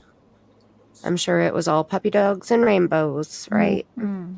Mm-hmm. Okay, Mark, who did Courtney confide in? If she was having some issues with mom when she had moved in with you, who was her like main go-to person if she needed to talk about stuff? Was that more of her brother or you or mom? As far as I know, it was Jessica, like, 'cause she was always hanging around her. Okay. And That's how old? that's what I mean. Like, when she said that Nicole's her best friend. Okay, maybe when she was out in Macon and maybe their mom or that I didn't know about because I don't know who her friends were. But when she was in town, she was always with Jessica. And right Jessica at was in her right, class. yeah, and right at the last, Jessica must have moved away at that time or something like that because then she spent the night at Nicole's once. I remember that, and then after that, she only spent one night there, as far as I know. Right. Okay. Nicole is about 2 hours away from Estevan now in well, she's just 2 hours away. All right. And Brittany, are you there? Yeah, I'm here. Oh, there she I'm is. taking notes. Oh, I'm sorry. I had to go in there and get the cat off of my son. He was screaming. Okay. I apologize. Mandy's gonna ask another. Do you have another chat question, Mandy? Yeah, I had one more. Okay, let's finish that, and then Brittany, I want you to ask your questions. Okay. Well, to be honest with you, John asked 2 questions I had, and then Tammy asked the other question. So I got my answers. Okay, cool. And if you you. think of anything, there'll be another time. So Awesome. Thank you. Okay, And go I ahead. do want to say thank you, Mr. Struble, for allowing us this opportunity. yes. No worries. And you guys are asking in chat. We thought we were in contact actually with the boyfriend Sam, but it turned out that it was Nicole the whole time. So Nicole has been the mouthpiece. She's inserted herself to be the mouthpiece, and she's also lied. And she does weird shit like say Mr. Struble definitely killed his own daughter, but then goes and privately talks to Mr. Struble, telling him to stop working with people and interviewing with them. Okay, Me and Mark. Yeah. What has that been recent? Well, that was the last time we were covering the case. That's what she did. Yeah, it really ticked me off that what was going on, and like I was sitting there, what the hell is going on? I'm trying to get my studies done, and all this crap. Yes, so it was a lot for you then. Yeah, it was a lot. Unbelievable! Wow, It's crazy. After and didn't she say Didn't she say she was blaming Courtney's stepmom too? Yes, right? stepmom. Yep. Ugh, that lady is insufferable. Pointing the finger So- every place else except for at herself. I am going to post the email on community post after this, but I'm going to have Mark now. It's a long-winded email. Okay. Wait, one more. This I is. had go one ahead. other question. TJ was wondering, what did Shadow say? Like, did Shadow know anything about the last day that Courtney was seen? No, nothing. Not as far as I know. Okay. All right. Those were all the questions that I had from chat. And I'll go through also. I always go through my chat after you guys, and I'll get all of the questions, from you guys and write it down in our notebook. Okay, so Mark's going to read this email, and then I would like everybody's reaction on this. Again, we read this and thought for a week or two that it was Sam until I started saying there's something wrong. Every time I read it, I was like, I swear to God, like, you know how people write and they say things a certain way. So anyways, I recognized the way the person was talking in the email and how Nicole was talking. So I went right to Nicole and I was like, I know you wrote that email. I think it's in that live I did with her. I know you wrote that email. And she was like, yeah, Sam wanted me to. Okay, but why'd you sign off? Thank you from Sam Howard. Like, what? Wow. So here you go. Mister's going to read it to you. And again, one more thing. When I first got on Courtney Struble's case, I didn't even get to finish setting up my live. I had set up the live, went to copy and paste. So it was less than, I'd say 5, I'll say 10 minutes to be generous. But Nicole has a alert. Anytime Courtney's being put in the internet, she gets an alert. So before I even knew who was who to even reach out to them myself, within, again, several minutes of me setting up the very first live I was ever covering Courtney Struble with, Nicole emailed me. And we'll start with that on the next show and then get into the whole bonfire situation next show, okay? But all right, here's Sam's email, aka Nicole. Okay, so she writes, Cher, as you know, I've been watching and in communication with Nicole about what I've been watching. So fucked Oh, that's my messed up. God. And until now, I have debated on contacting you, not because I have anything to hide, but because this is difficult for me to go back to due to the way the investigation was handled and the way I was treated during it for a number of years. I'm going to tell you my side of this, and you can add it to your information, and hopefully something will come of it and answer your questions. I met Courtney when I was 14, and she had just turned 13. We met at a party house that I was living at with a couple of my older friends. I believe she was brought by her friend Jessica. Courtney and I started dating in the spring of 2004. I never met her parents. Shadow knew me from both the school and the party house.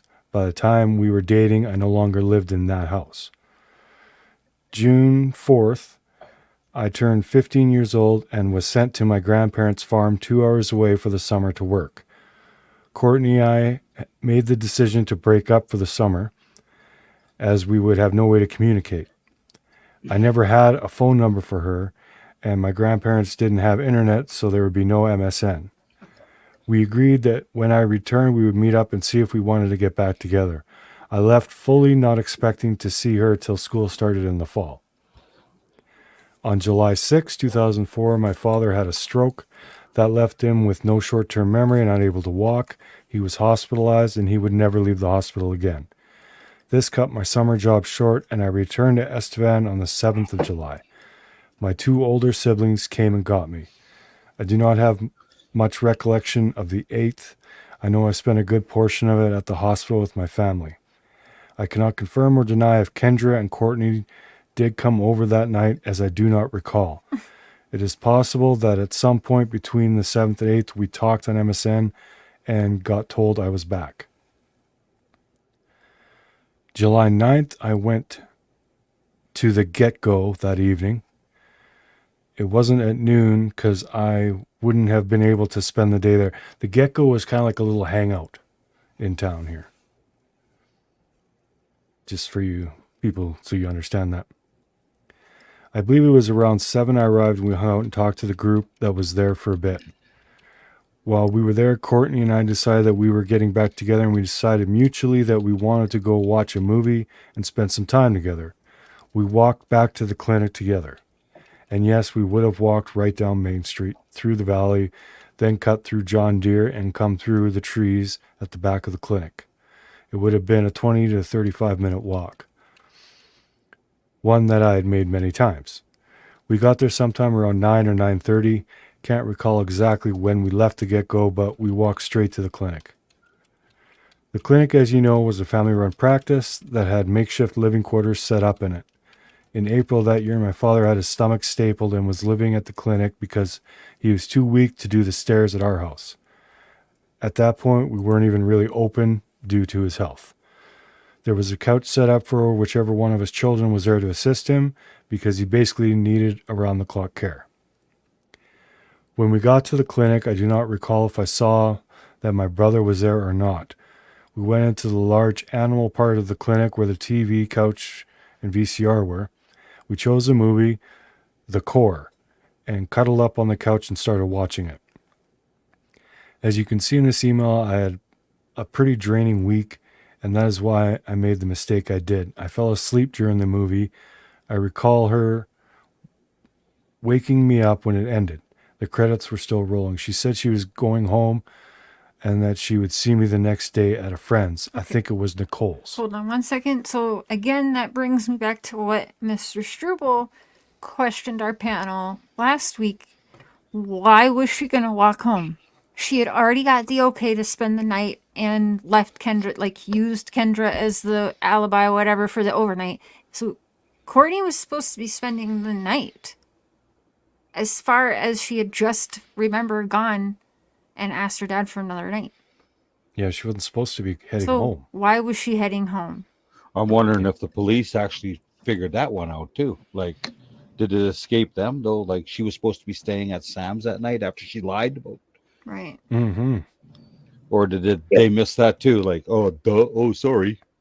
Yeah. And she wouldn't have gotten mad for him falling asleep, knowing the week that he had too. So that makes absolutely no sense whatsoever. I Yeah. For totally her- agree. I mean, that's just ludicrous. Yeah. I think Mandy just nailed it. What are the reasons a girl that age will just leave that time of night?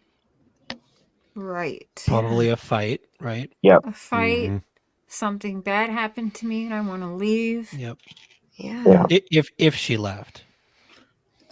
And this isn't his story. This is Nicole's version of his Mhm. story. Right. This is not really Sam. Yeah, It's this is they Nicole. wanted us to think this was Sam, but again, That's a this good is point. the mouthpiece, Nicole. So remember Besides, that in reading. If something did happen there and they did let her go and they told me, I guarantee that I would have been over there, not the police. Yeah. So Yep. that's probably a big thing too, because I had a bad name and back then there as a very violent man. Right. So Yeah. I may have been only in my mid-20s, but I was, I was a little guy. Yeah. Okay, it was Nicole's.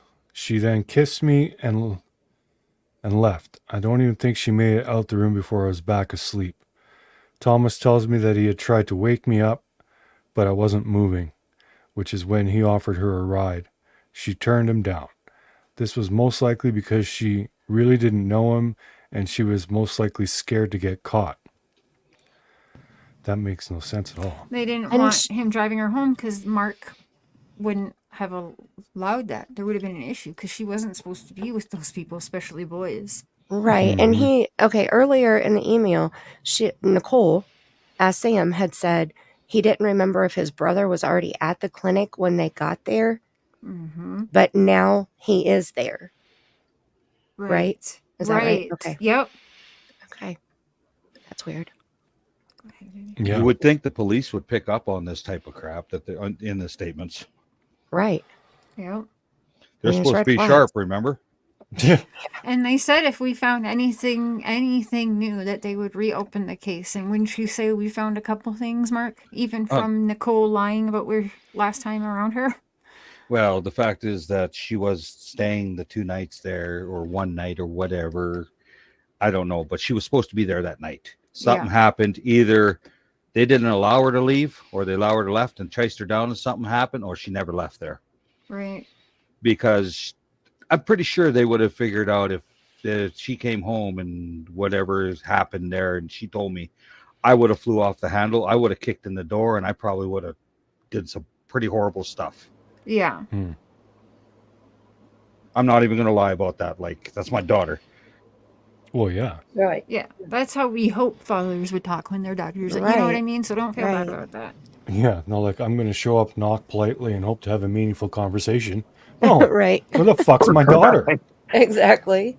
Probably wouldn't be walking that thing. I'll just say now, where, that's it. Mm-hmm. Yeah. Connie, that's what we're going through right now, okay? So, all right, go ahead, baby.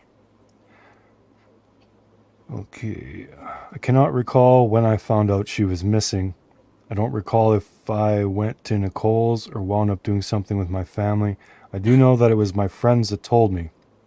I recall walking around town, keeping an eye out for her. As for the investigation into me, the cops started questioning me that week.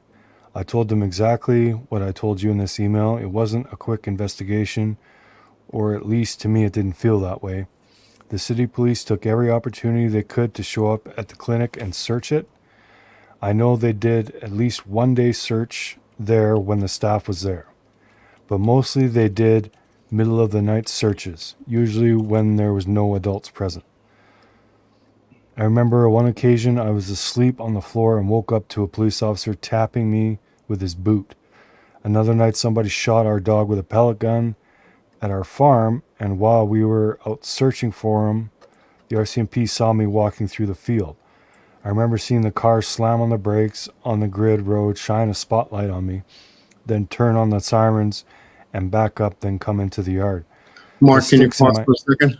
Can you Yeah. pause for a second? Go back to that part where the police officer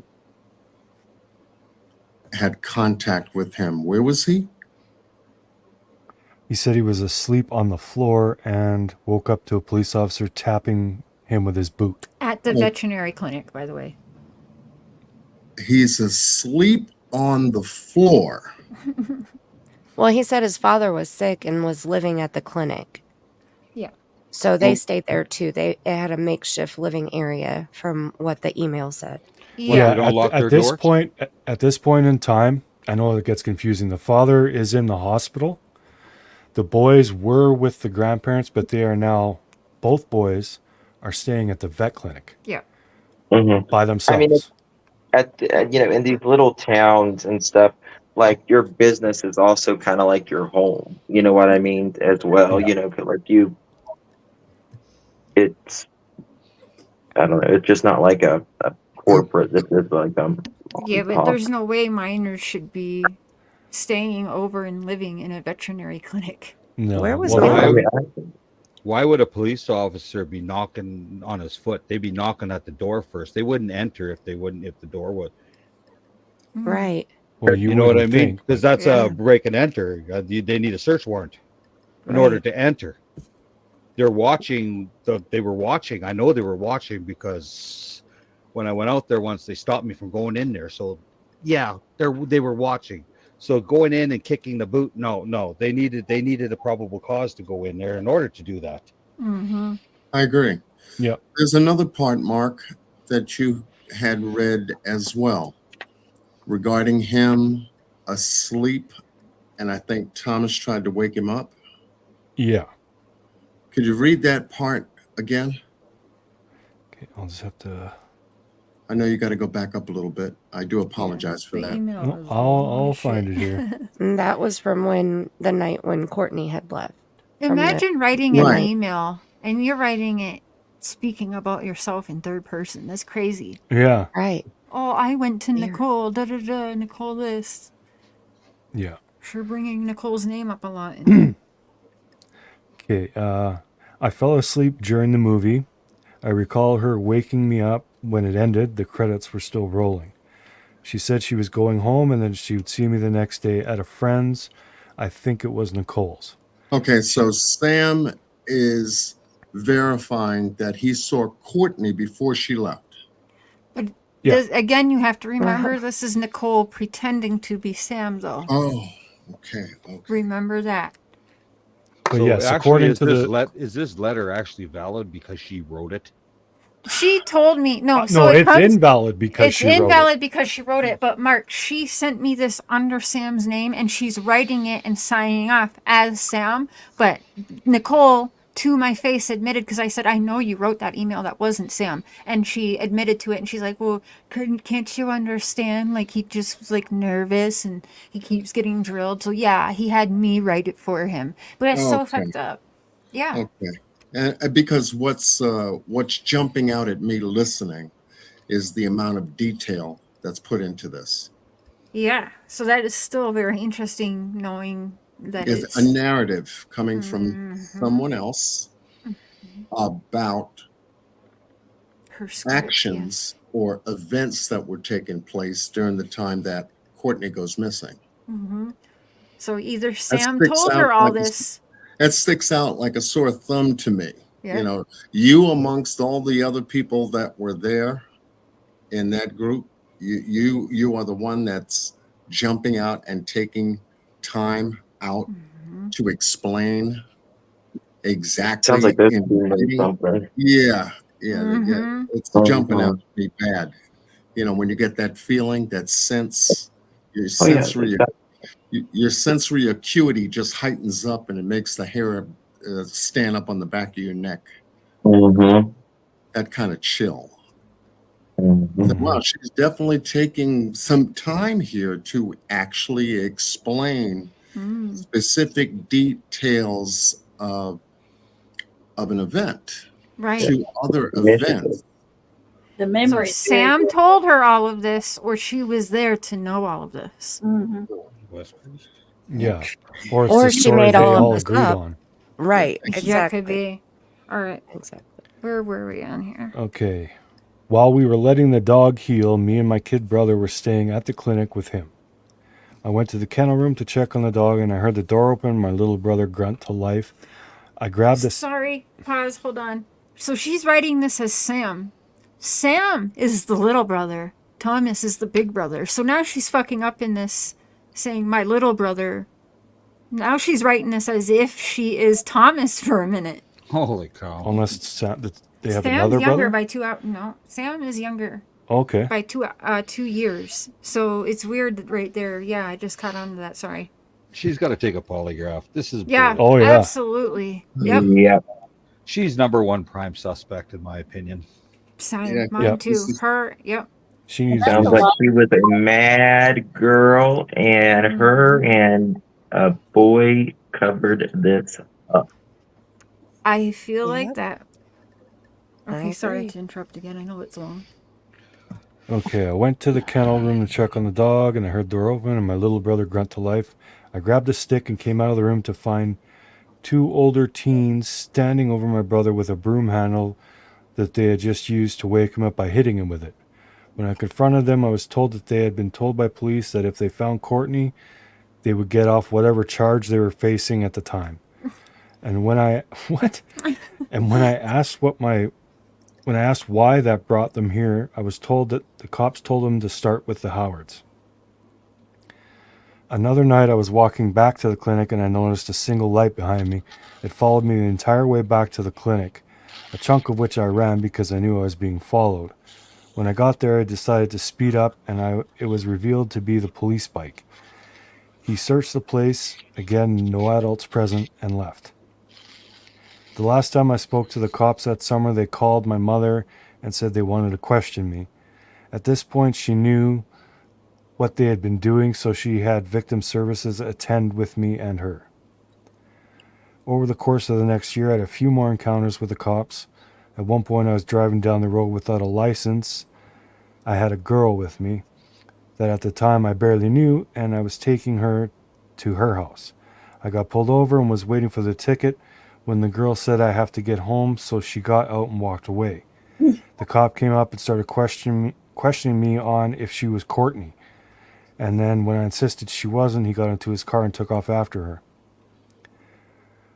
The summer I turned 16, I was arrested with a group of people that had done some stupid teenage shit while I was asleep.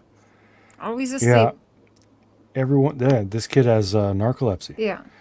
Every one of the people that was arrested all told the police the same thing, that I wasn't even involved, but they used the arrest as a way to interrogate me and Courtney for 3 hours, telling me repeatedly if I told them where she was, I wouldn't be charged with the rest of them. I couldn't tell them anything that I hadn't already told them. The rest of them.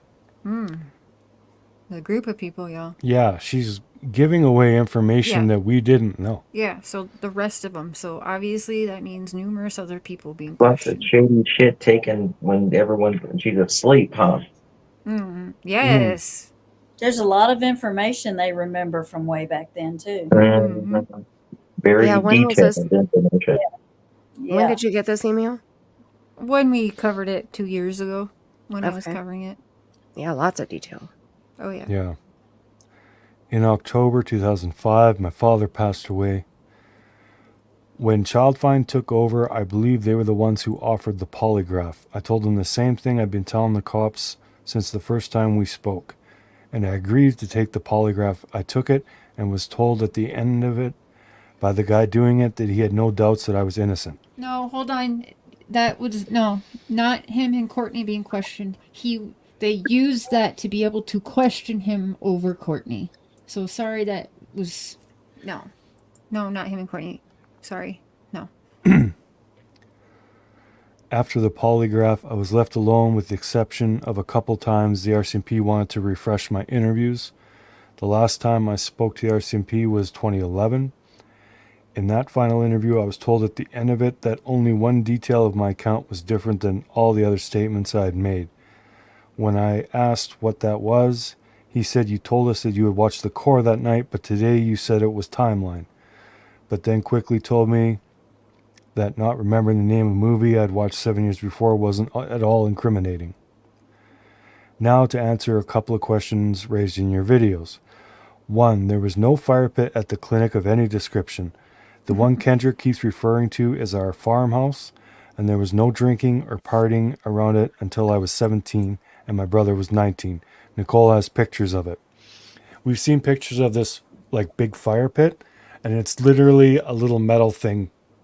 Like it's Actually, I like found different pictures today on 2 Facebook. 2 foot by 2 foot. That's the picture Right. that we were Like originally a sent. metal ring. We'll get into the fire pit next show, but today on Facebook, on Sam's Facebook, there's different fire pit. It is a big fire pit, and you'll see where one of the friends post that he thought it was funny because he had actually fallen in the fire, and they actually rescued his hat from the fire as well, and they were all like, you know, bro, you know. So we'll get into that next show.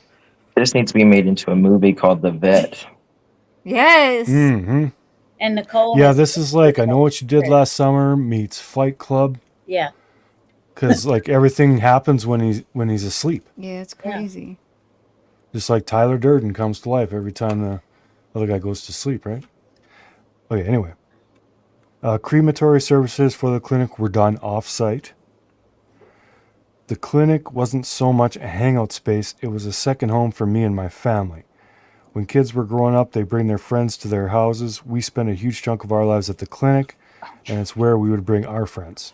No drugs or alcohol was involved the night she disappeared.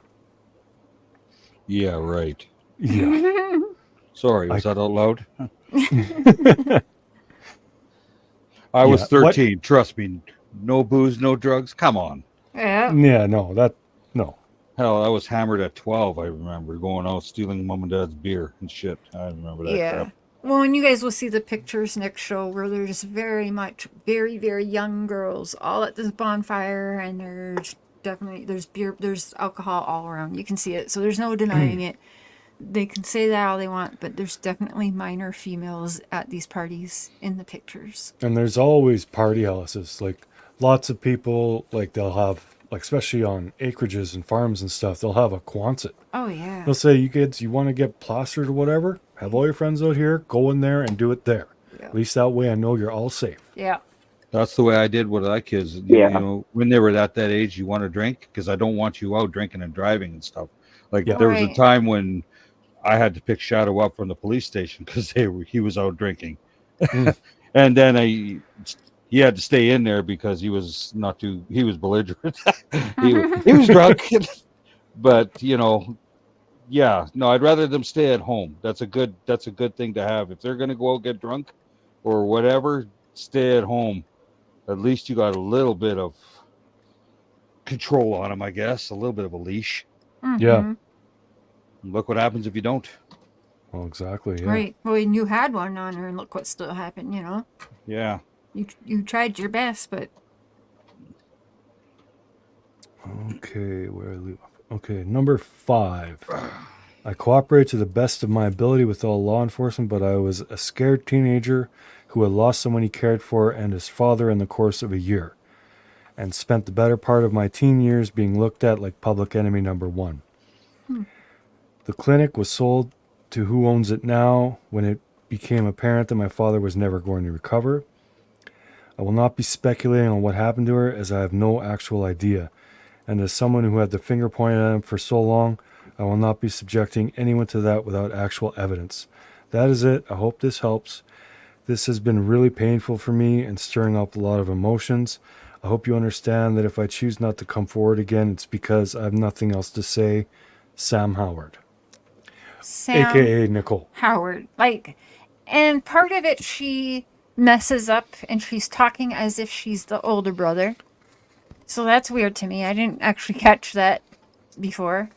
I like So- how she ended it with she won't point fingers at anybody else. I was just fixing to say that, but yet she is. That's actually something that made me believe it was Nicole, because she had said that in an email, exactly word for word that.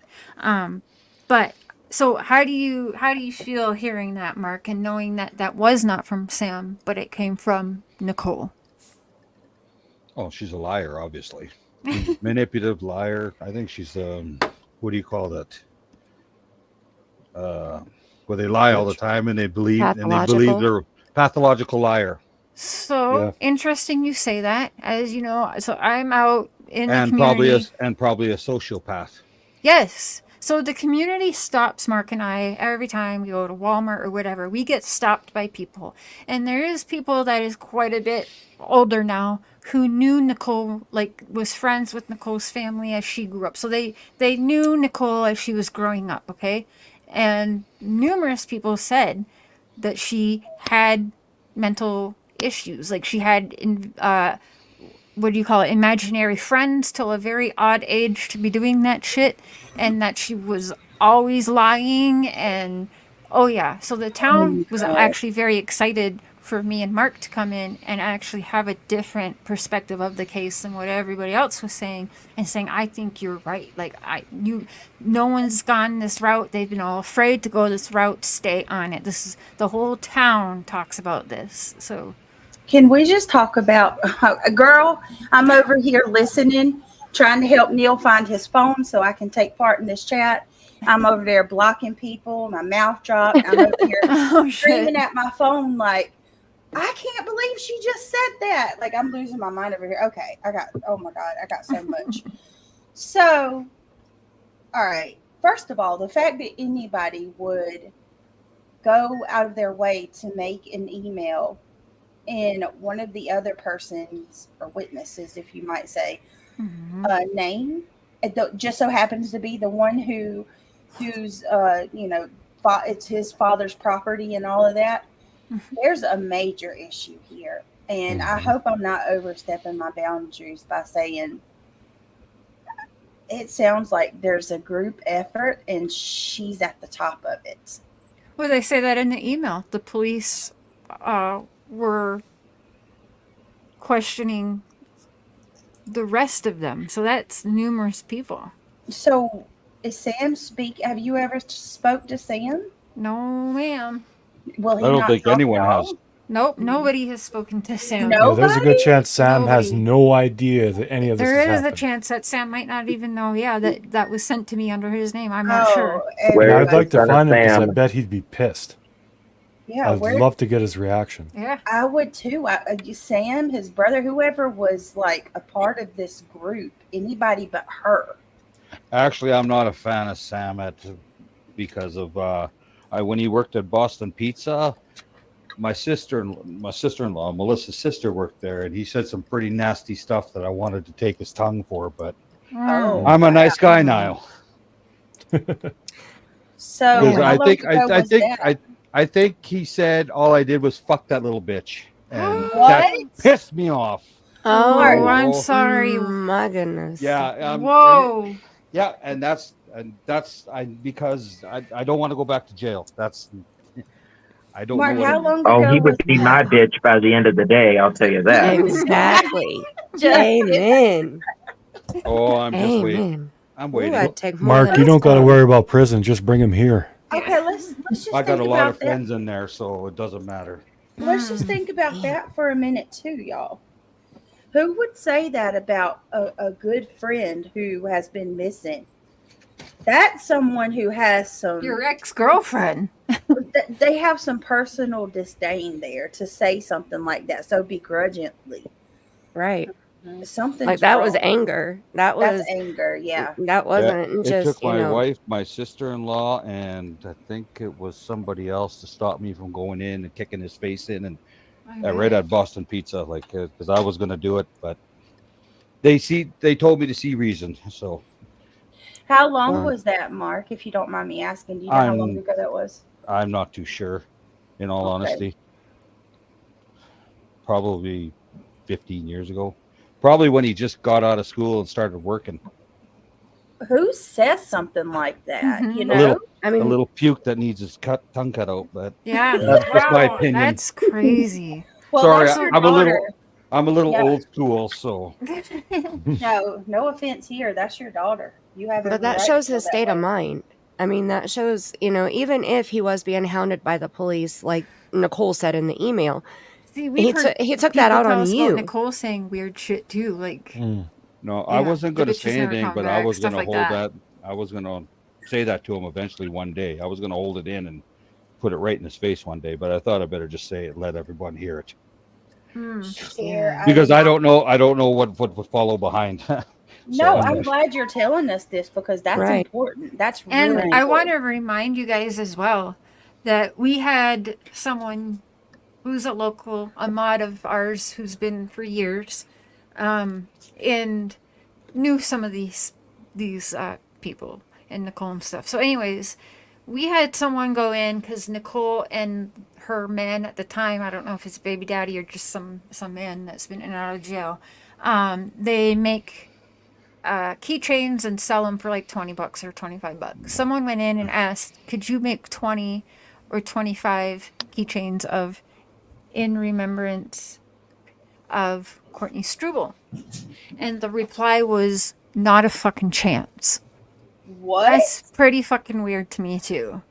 Yep. Okay, so That's how these people are talking about Courtney. Like she's evil or something. Oh.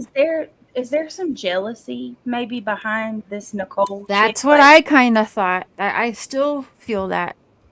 Like, I wish there was a way to find out, like if Courtney and Nicole had some type of, you know.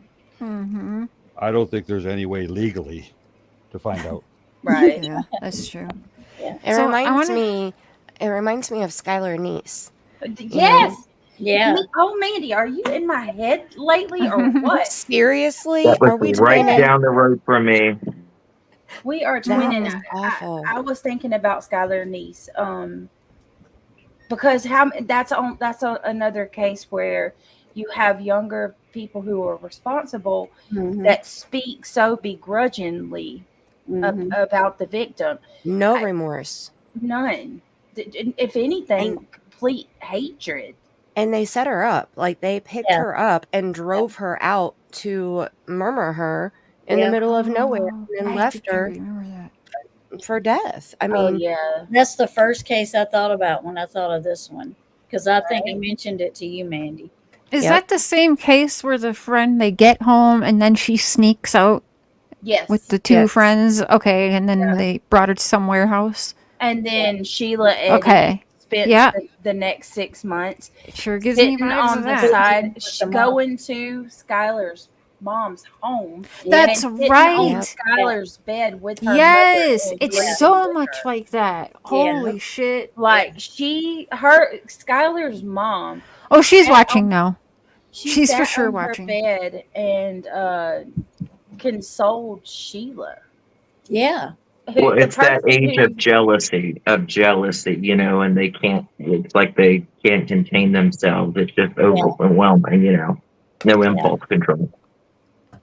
Yeah, Sheila acted like she was so upset and she was crying and, you know, so uncontrollable. Yes, I'm going to have to watch that.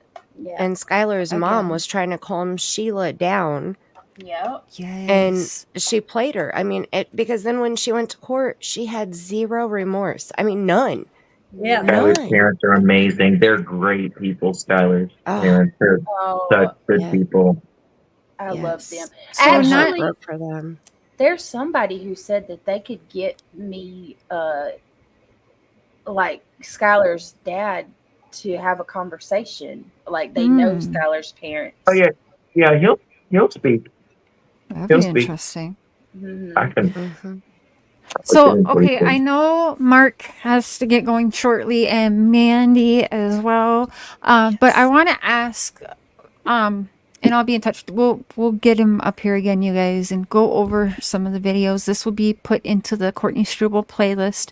But Mark, I feel like the people who are involved and at fault for now what they're saying is a homicide of your daughter is listening and is always listening to this platform anytime we bring up your daughter. I was We're wondering coming. with what you think in that. Yeah, right? Yeah. Hi, Nicole. We're all on your ass now Hi. and you're in trouble. We see you. What do you have to say to anyone listening who Well, I feel like knows more? What do you have to say 20 years later? well, everything's like all these little things here. Now that I actually like a little detail, like she referred herself and 3 different people in that letter. Right. Mhm, that's true. And then she's the mouthpiece for it in between. You know, everything screams. And then she wanted to date Sam. And okay, I'm not. My mommy didn't raise no dummy, and I guarantee that she's got something to do with this crap. And she should be first in the polygraph and interrogated along with Sam and Tom. So without getting yourself in any trouble and saying anything too bad, what Well, do you I firmly say? believe it. I firmly believe they did something. They were the last ones to see it. Okay. So you're telling them, because we know they're listening right now to you. Yeah, take a polygraph. Let's get the RCMP. Don't sit here and whine and cry and blame me. I did everything I was supposed to do, and I've been doing it for the last 20 years. It's time that you step up. It's time that you guys get under the spotlight. You're the ones, the last one seen her. Let's get her done, son. Boom. You don't lie about when the last time you see your so-called best friend to all of a sudden knowing there's a slip up because a different family member let me know, Nicole, that you were with her that night. So you finally pinpoint it to 7:30 that night. And if you think I'm going to buy it was just 7:30 when you already lied about not knowing the day and maybe a week or maybe the day before you just didn't know, you're crazy. Like, you are actually crazy. I don't believe it was 7:30 at all. You just got fucked and you had to give a time. I don't understand how the police, they're reading this and not knowing that she's lying about this stuff. Like, we picked this stuff out 20 years later, but they should have picked it out right away. For sure they should have. Yeah. Maybe they know, but they don't have evidence to back it up. Well, this is where I feel Well, like some of these people were, like, again, protecting the small town's children. You know what I mean? It's really fucked up. Well, and if they know the story, they think they know what happened, and they don't have the evidence to back it up, they can't make the arrest. And I do like the one part where in the email it said that, well, there are 2 different parts where police sent the boys to go over there and get the truth out of them, and then they would drop the charges on the boys. Okay, so that seems like the police are trying to get more out of them. And then the second time, when he gets arrested for something else, and they go in and they're like, "Just tell us, and we, you won't get in trouble." So Police busted down Nicole's store too, by the way, not just Sam's. So I feel like maybe you're not. I know Did it's they, though? frustrating. That's what Nicole had said, that they had called her and then showed up at her house or something like that and thought maybe Nicole was hiding her out. So this comes from Nicole, who is definitely a known liar now because she has showed herself to be a liar. And as well, that's what the whole town knowed her growing up, is saying that she's always been a pathological liar and, like, mentally something's not right with her, is what we've been told. Look, I'm over here burning sage and shit. Like, I'm not fooling around. Okay. Yeah.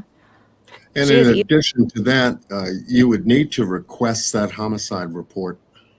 Yeah, I think we should try and do that, Mark. Whatever you Maybe can I do. can request it and you sign off on it, or somebody might have a parent sign off on it. Maybe, I'm not sure, but I'll freaking try.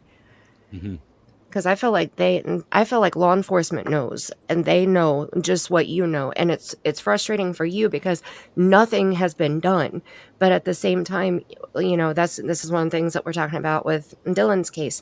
It lasted 9 years because they didn't find his body until almost 5 years after he was reported missing. And so law enforcement kind of stalled because they needed more evidence. Once they found his skull, then they could prove that it was blunt force trauma, which was the manner of death, cause of death. So then they could pursue charges on the person, his own father, who took his life.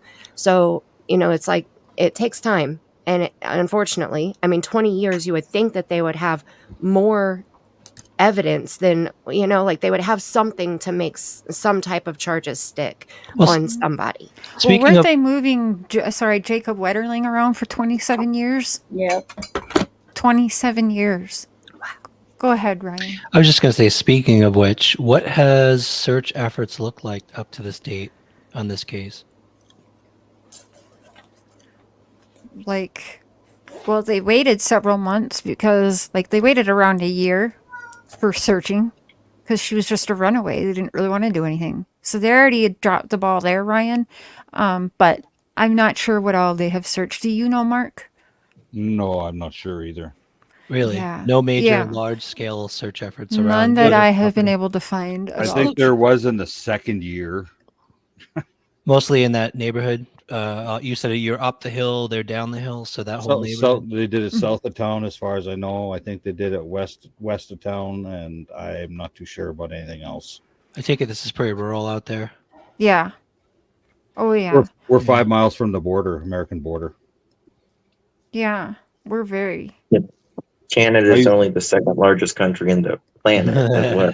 So there's that. Ryan, is there much that can be done over 20 years later in search efforts? So I was kind of waiting a while to say this. So we started fresh, not knowing anything about search or where to start with cases.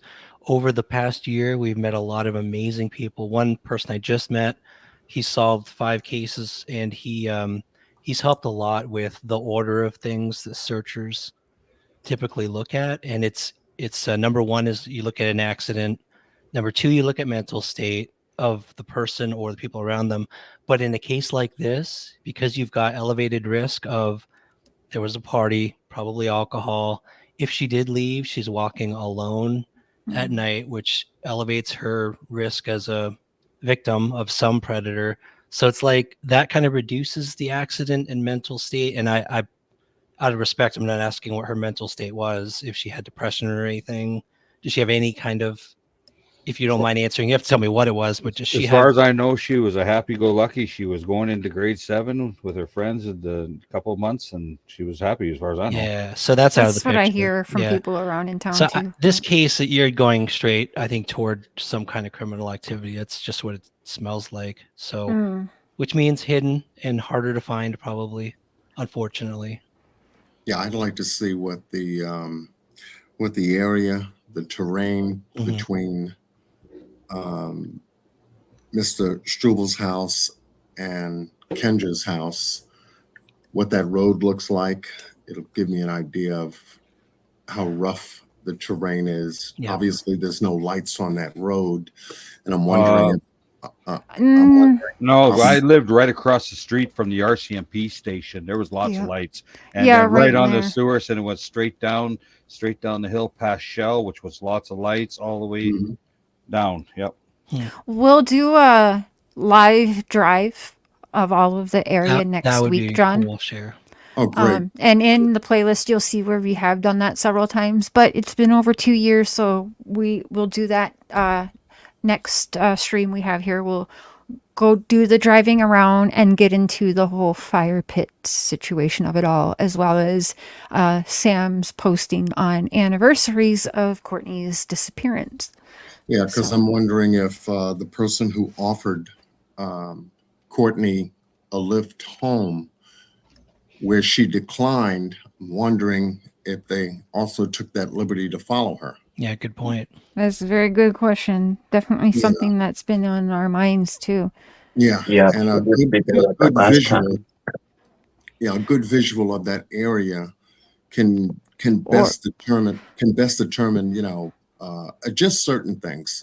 Or was she walking home to go to her friends, as in, so she had already left Kendra's, so she wasn't going to go stay back at Kendra's probably. So was the friend's house Nicole's house? Was she walking with Nicole back to Nicole's house?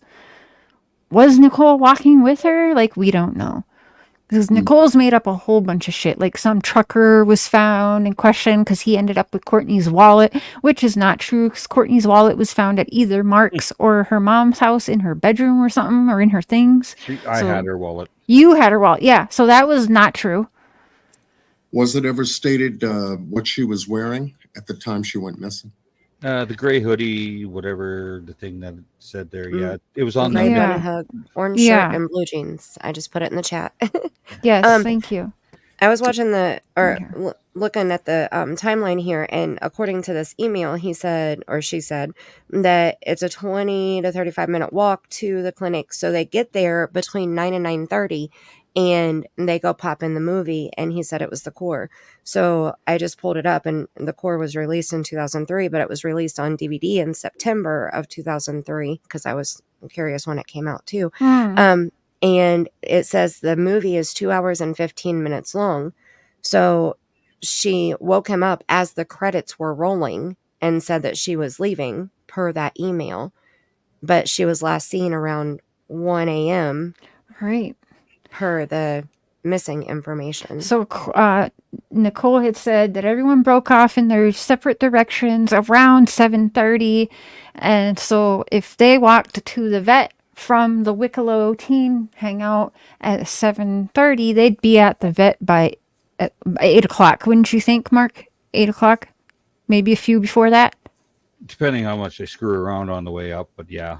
Yeah, so they'd put it around 8. And if they were just watching the movie 9, 10 and leaving, well, no, sorry, because she wasn't seen somewhere until, like Mandy said, there's differing reports from 11:30 to 1 a.m., depending on what report you're reading. So what else was going on after the movie then? Was her overnight, I'm sorry, was her overnight bag ever retrieved or recovered? Oh, no. Actually not. Yeah, I was going to say, I haven't heard about that either. Unless maybe her mom got it and Mark's been left out of an awful lot, you guys, so maybe mom got it. I'm not sure.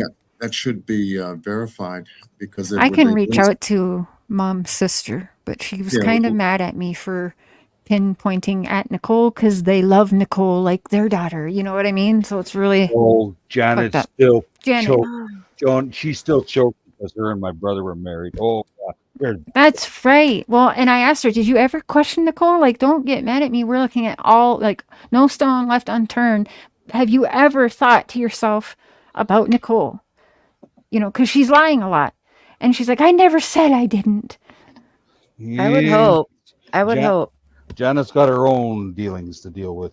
From what And maybe you could mention that she could look into the Skylar Neese case, because Skylar Neese's mother was also in love with Sheila Eddy, one of the murmurers. Oh, yeah. So, you know, I mean, it happens. They try to buddy up, you know, so that you don't suspect them.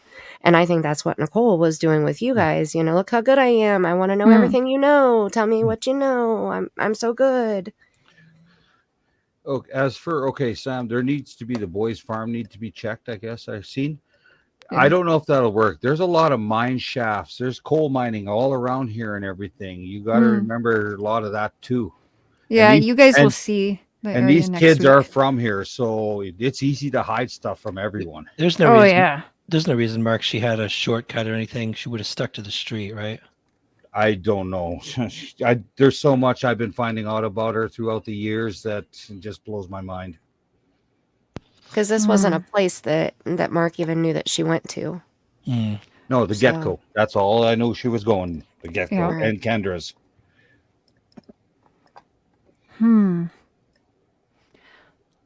Well, I am. Mark's got to get up early, and also I asked Mr. Struble for an hour of his time, and he's given over double that. I really appreciate that. I told everyone here, just an hour and a half tops. No worries. It's been interesting, though. It's been a very interesting conversation. Yeah, we covered a lot, too. I appreciate it.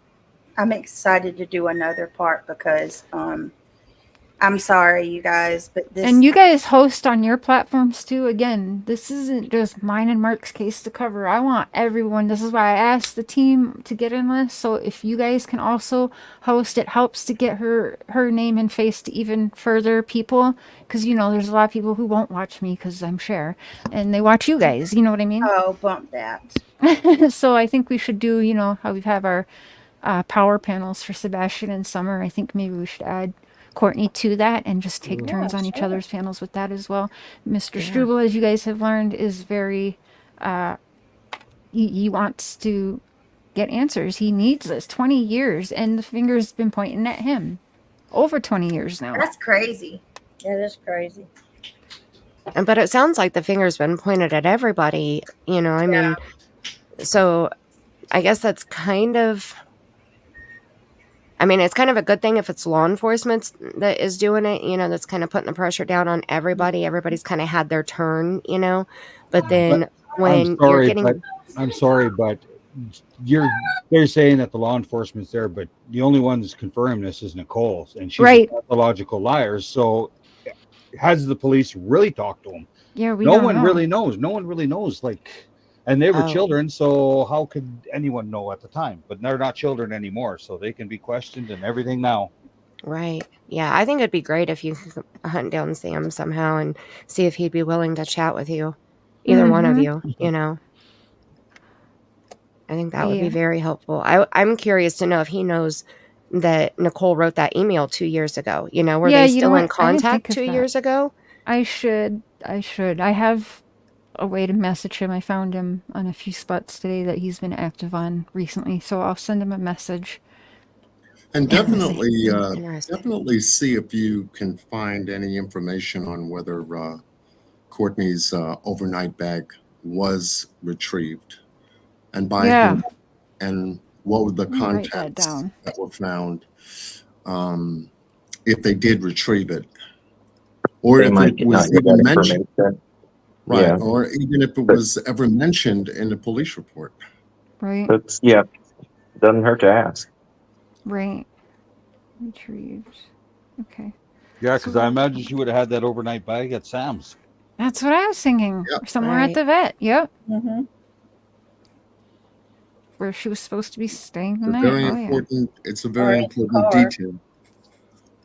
I mean, the only thing that I could think of her leaving there without it being something bad or a fight or, you know, like she was scared or like something nefarious, not nefarious would be like if she started her period or something and, you know, wanted to leave because she felt uncomfortable being there with her boyfriend or, you know, like that's the only thing that I could think of. It would be much closer of. to walk to Kendra's than trying to go home. Right. To a home where her father and stepmom weren't even at. They were at the new house. So that was always even closer to the vet. Yeah. Right. So it's really weird that she was going the way where her dad and stepmom weren't even living anymore. And it's Courtney weird. knew where we were that night. Yeah. If she would have came there, she would have came right to the new place. Yeah. So that's weird too. She knew because she was there. She knew exactly where to go. So that, I mean, like I said, I'm just trying to look at all different perspectives, and I don't think that that's even, you know, probable, but it's a possibility. So that's why I brought it up. But we'll roll that out then. The other item I have on, I'm looking at is Courtney's phone. Was that ever looked into or retrieved? She never had a phone. This is back then. There was no. Okay. Yeah, they were using MSN chat boards to be in touch with each other. I had a cell phone, but it was called the Brick. Oh yeah. Right. Big car front of the bag. I don't remember that. Okay. Yeah, that too. Yep. You guys, I gotta get off of here, but we'll be doing. You know, I want to do Courtney's case every week, so go through the playlist if you guys would, and panel. Yes. Mr. Struble is on Facebook Messenger. If you guys have that, I will send you his link. That way I don't have to be a middleman for any of you guys. You can go directly to him. He's always been very kind and gracious and answered any question he could that I've ever brought to him. Okay. Yeah, make sure you tell you who you are because I get a lot of spam too. Yeah. Can Yeah. I just say too, if anybody still wants to be a late night owl with me, I'm going live over on my channel in a little bit. That's right. Well, I'm gonna say Well, I I'm just going to decided last bed. night. Yeah. I I'm can't going to believe bed. there's school starting already tomorrow. That's crazy. My Oh, son God, has we to still start got a month. school. Oh, Oh wow. I'm not Well, looking forward to the first day of school because I I mean I don't looking I forward like it. to it. I like it, but I don't like it because I right. mean I like my son being home, so him out of the house isn't any big deal. It just means Well, my ass has to get up at the butt crack of dawn, and I don't Me like too. that. Right. Fair. I got 2 weeks and I'll be joining you, Mandy. Don't feel Ugh. bad. What, It's- but 3 I would months? suggest you remember their voice because I can barely Yeah. remember Courtney's anymore. It's been so Oh, long. Mr. Struble, I'm so Mm. sorry. So Sorry. you know what I mean? If it Enjoy wasn't every for a moment. video, Yeah. if it wasn't for a video here and there, I wouldn't have it. Hmm. I'm so sorry. Wow. I hate that. It makes I didn't me even just think so of that. sad. Hopefully we can between all of our brains we can strike something up to take to law enforcement. Yeah. Well, To there was see- like 3 or 4 questions in that note saying she took 3, and especially like if she was supposed to stay there, and then why was she leaving? So obviously they lied about that. So like, there's some major discrepancies in their statements. So I think they should go back on there. Absolutely. It's enough of this children crap because they're not children; they're in their 30s now. Let's get her done. Right. Absolutely. Have you guys taken that email to law enforcement, Share? No. I think it might be. And the reason I haven't is I just felt like they didn't give a shit no more. I felt like same as I feel like in Courtney's case or Summer's case. Sorry, I just feel like because their exact words to me were like, "Well, like we have so many cases and blah blah blah," and I straight up said to her, "I'm like, so are you telling me like you don't care and there's just not time, like you don't care to go back on this?" And that's the vibes I got anyway. So Well, make them. Just, I mean, yeah. make them. yeah. Justin hit We the wrong need button. the Calgary coming here to Estevan and helping me be rowdy. This has got Sorry, Justin. this has got to be a little louder then in order for them to get their noses out of joint and put it back into Absolutely. place. Like you got to, we think we might have to put it on the news or something like oh, maybe because we like We 'cause- could call because of, around. especially with these questions, like if she was supposed to, they made up lies for her to stay there, and all of a sudden Okay. she's leaving. What? Why? It doesn't Okay. take a genius. That's common sense and logic. So What if I if can we do get you this? on platforms, Mark, if I can get you on, there's other people I'm I done can get a hold hiding. of. Yeah? I'm So done you'll go hiding. and you'll talk on the news. If I got you on Court TV or something like that, you don't Yeah, mind it's doing got to any be of that? live where they can't manipulate my words. Ah, I really yeah. hate Yeah. He's They'll- so smart. That is so Yep. smart. it. Yeah. I had one do that, and and that's when I gave my last interview because they twisted my words and they made me sound like I was. I sitting there, you're a scumbag, and I was choked. Yeah. Oh wow. Okay, so what if you do Wow. this, Share? What if you turn that email over? I mean, it's been read public now, so it's out Yep. here. It's been out here. But what if you give it to law enforcement, give them a week, call back, see what has been done about the email, and if nothing has been done, call the news and be like, "Look, I got an email. You want it? I think we should call It's the been news anyway. 20 Yep. years. Yeah. It's 20 years. They could even do like a 20th, anniversary of her being missing announcement or something. Even if Well, they're they not did that in our announcing the email. newspaper, but it was really nothing. Like it was. Yeah, it the was newspaper. Nothing. mm-mm. Yeah. It was No. much of nothing. It should be on the news where people are going to actually see it and hear it. Mm-hmm. Yeah, and why it was declared a homicide from the last point of contact. Yeah. Well, she had a bank account with no money taken out of it yet, and all that other stuff. Right. Yep. I remember you said that last time. Yep. Oh, wow. So, Mark, Right. before we end this one here, do you have anything you'd like to end this off with? I know you say to the people out there, just like it's been said by law, there's multiple people know something, and you need to come forward. I'm not even going to say some people. I actually 3 people know, and I'm not even going to. They can sue me or whatever. I don't care. I got nothing left to lose. Well, we're saying They've pretty much taken everything I have, so I don't really care. I think you're guilty, 3 of you. You guys know something, and I think the cops should get off their asses and get them on a polygraph because I don't even know if Nicole will actually pass or fail that thing there because I think she believes her own lies. Right. Oh, I think she would fail. I think just watching her interview with Sharon Mark that on that Yeah, she live stream, can't keep her nerves calm enough. She was on edge right. with me as I Yeah. was with her. I mean, she's a liar, a pathological liar, but I think that she gets nervous whether it's she wants you to believe it or whether it's she's just, her nerves because she knows she's lying or whatever it is. She was hopping around in that chair like the chair was on fire. So it was bad there. And like everything Brittany listed off, there were a lot of red flags just in her body language during that live stream interview. Mm-hmm. So I think she would suck at a polygraph. Mm-hmm. I'm gonna hop down though. I thank you so much, Mark. Thank you for being so open with us, and I'm so sorry that you are still going through this. And no promises, but I hope that we can get the ball rolling somewhere somehow to get something to move, Mm-hmm. even if it's a centimeter, something to move. I'm thinking if they give those three a real polygraph, I think that'll open some eyes. I think. Mm-hmm. Yeah, that's what I'm thinking. Not going to take much. Text me tomorrow, Mandy. Because I'm pretty sure they were minors and they didn't take a polygraph. Oh, that's what I was wondering about that. Yep. They were minors, and I'm pretty sure they didn't take it because they were minors. Right. That's right. Because you can't do that, as far as I know, in Canada, without the lawyer and the parents' permission and all that crap. Good point. Yeah, They I should think you're have right. no problem, right? Like if they have no If part they're in it, innocent, she they was should want to. She was so gung ho about giving you that interview share. Yeah, had to be live. I must do this. It has to be live. Let's go. So yeah, maybe she should be that excited for Polly.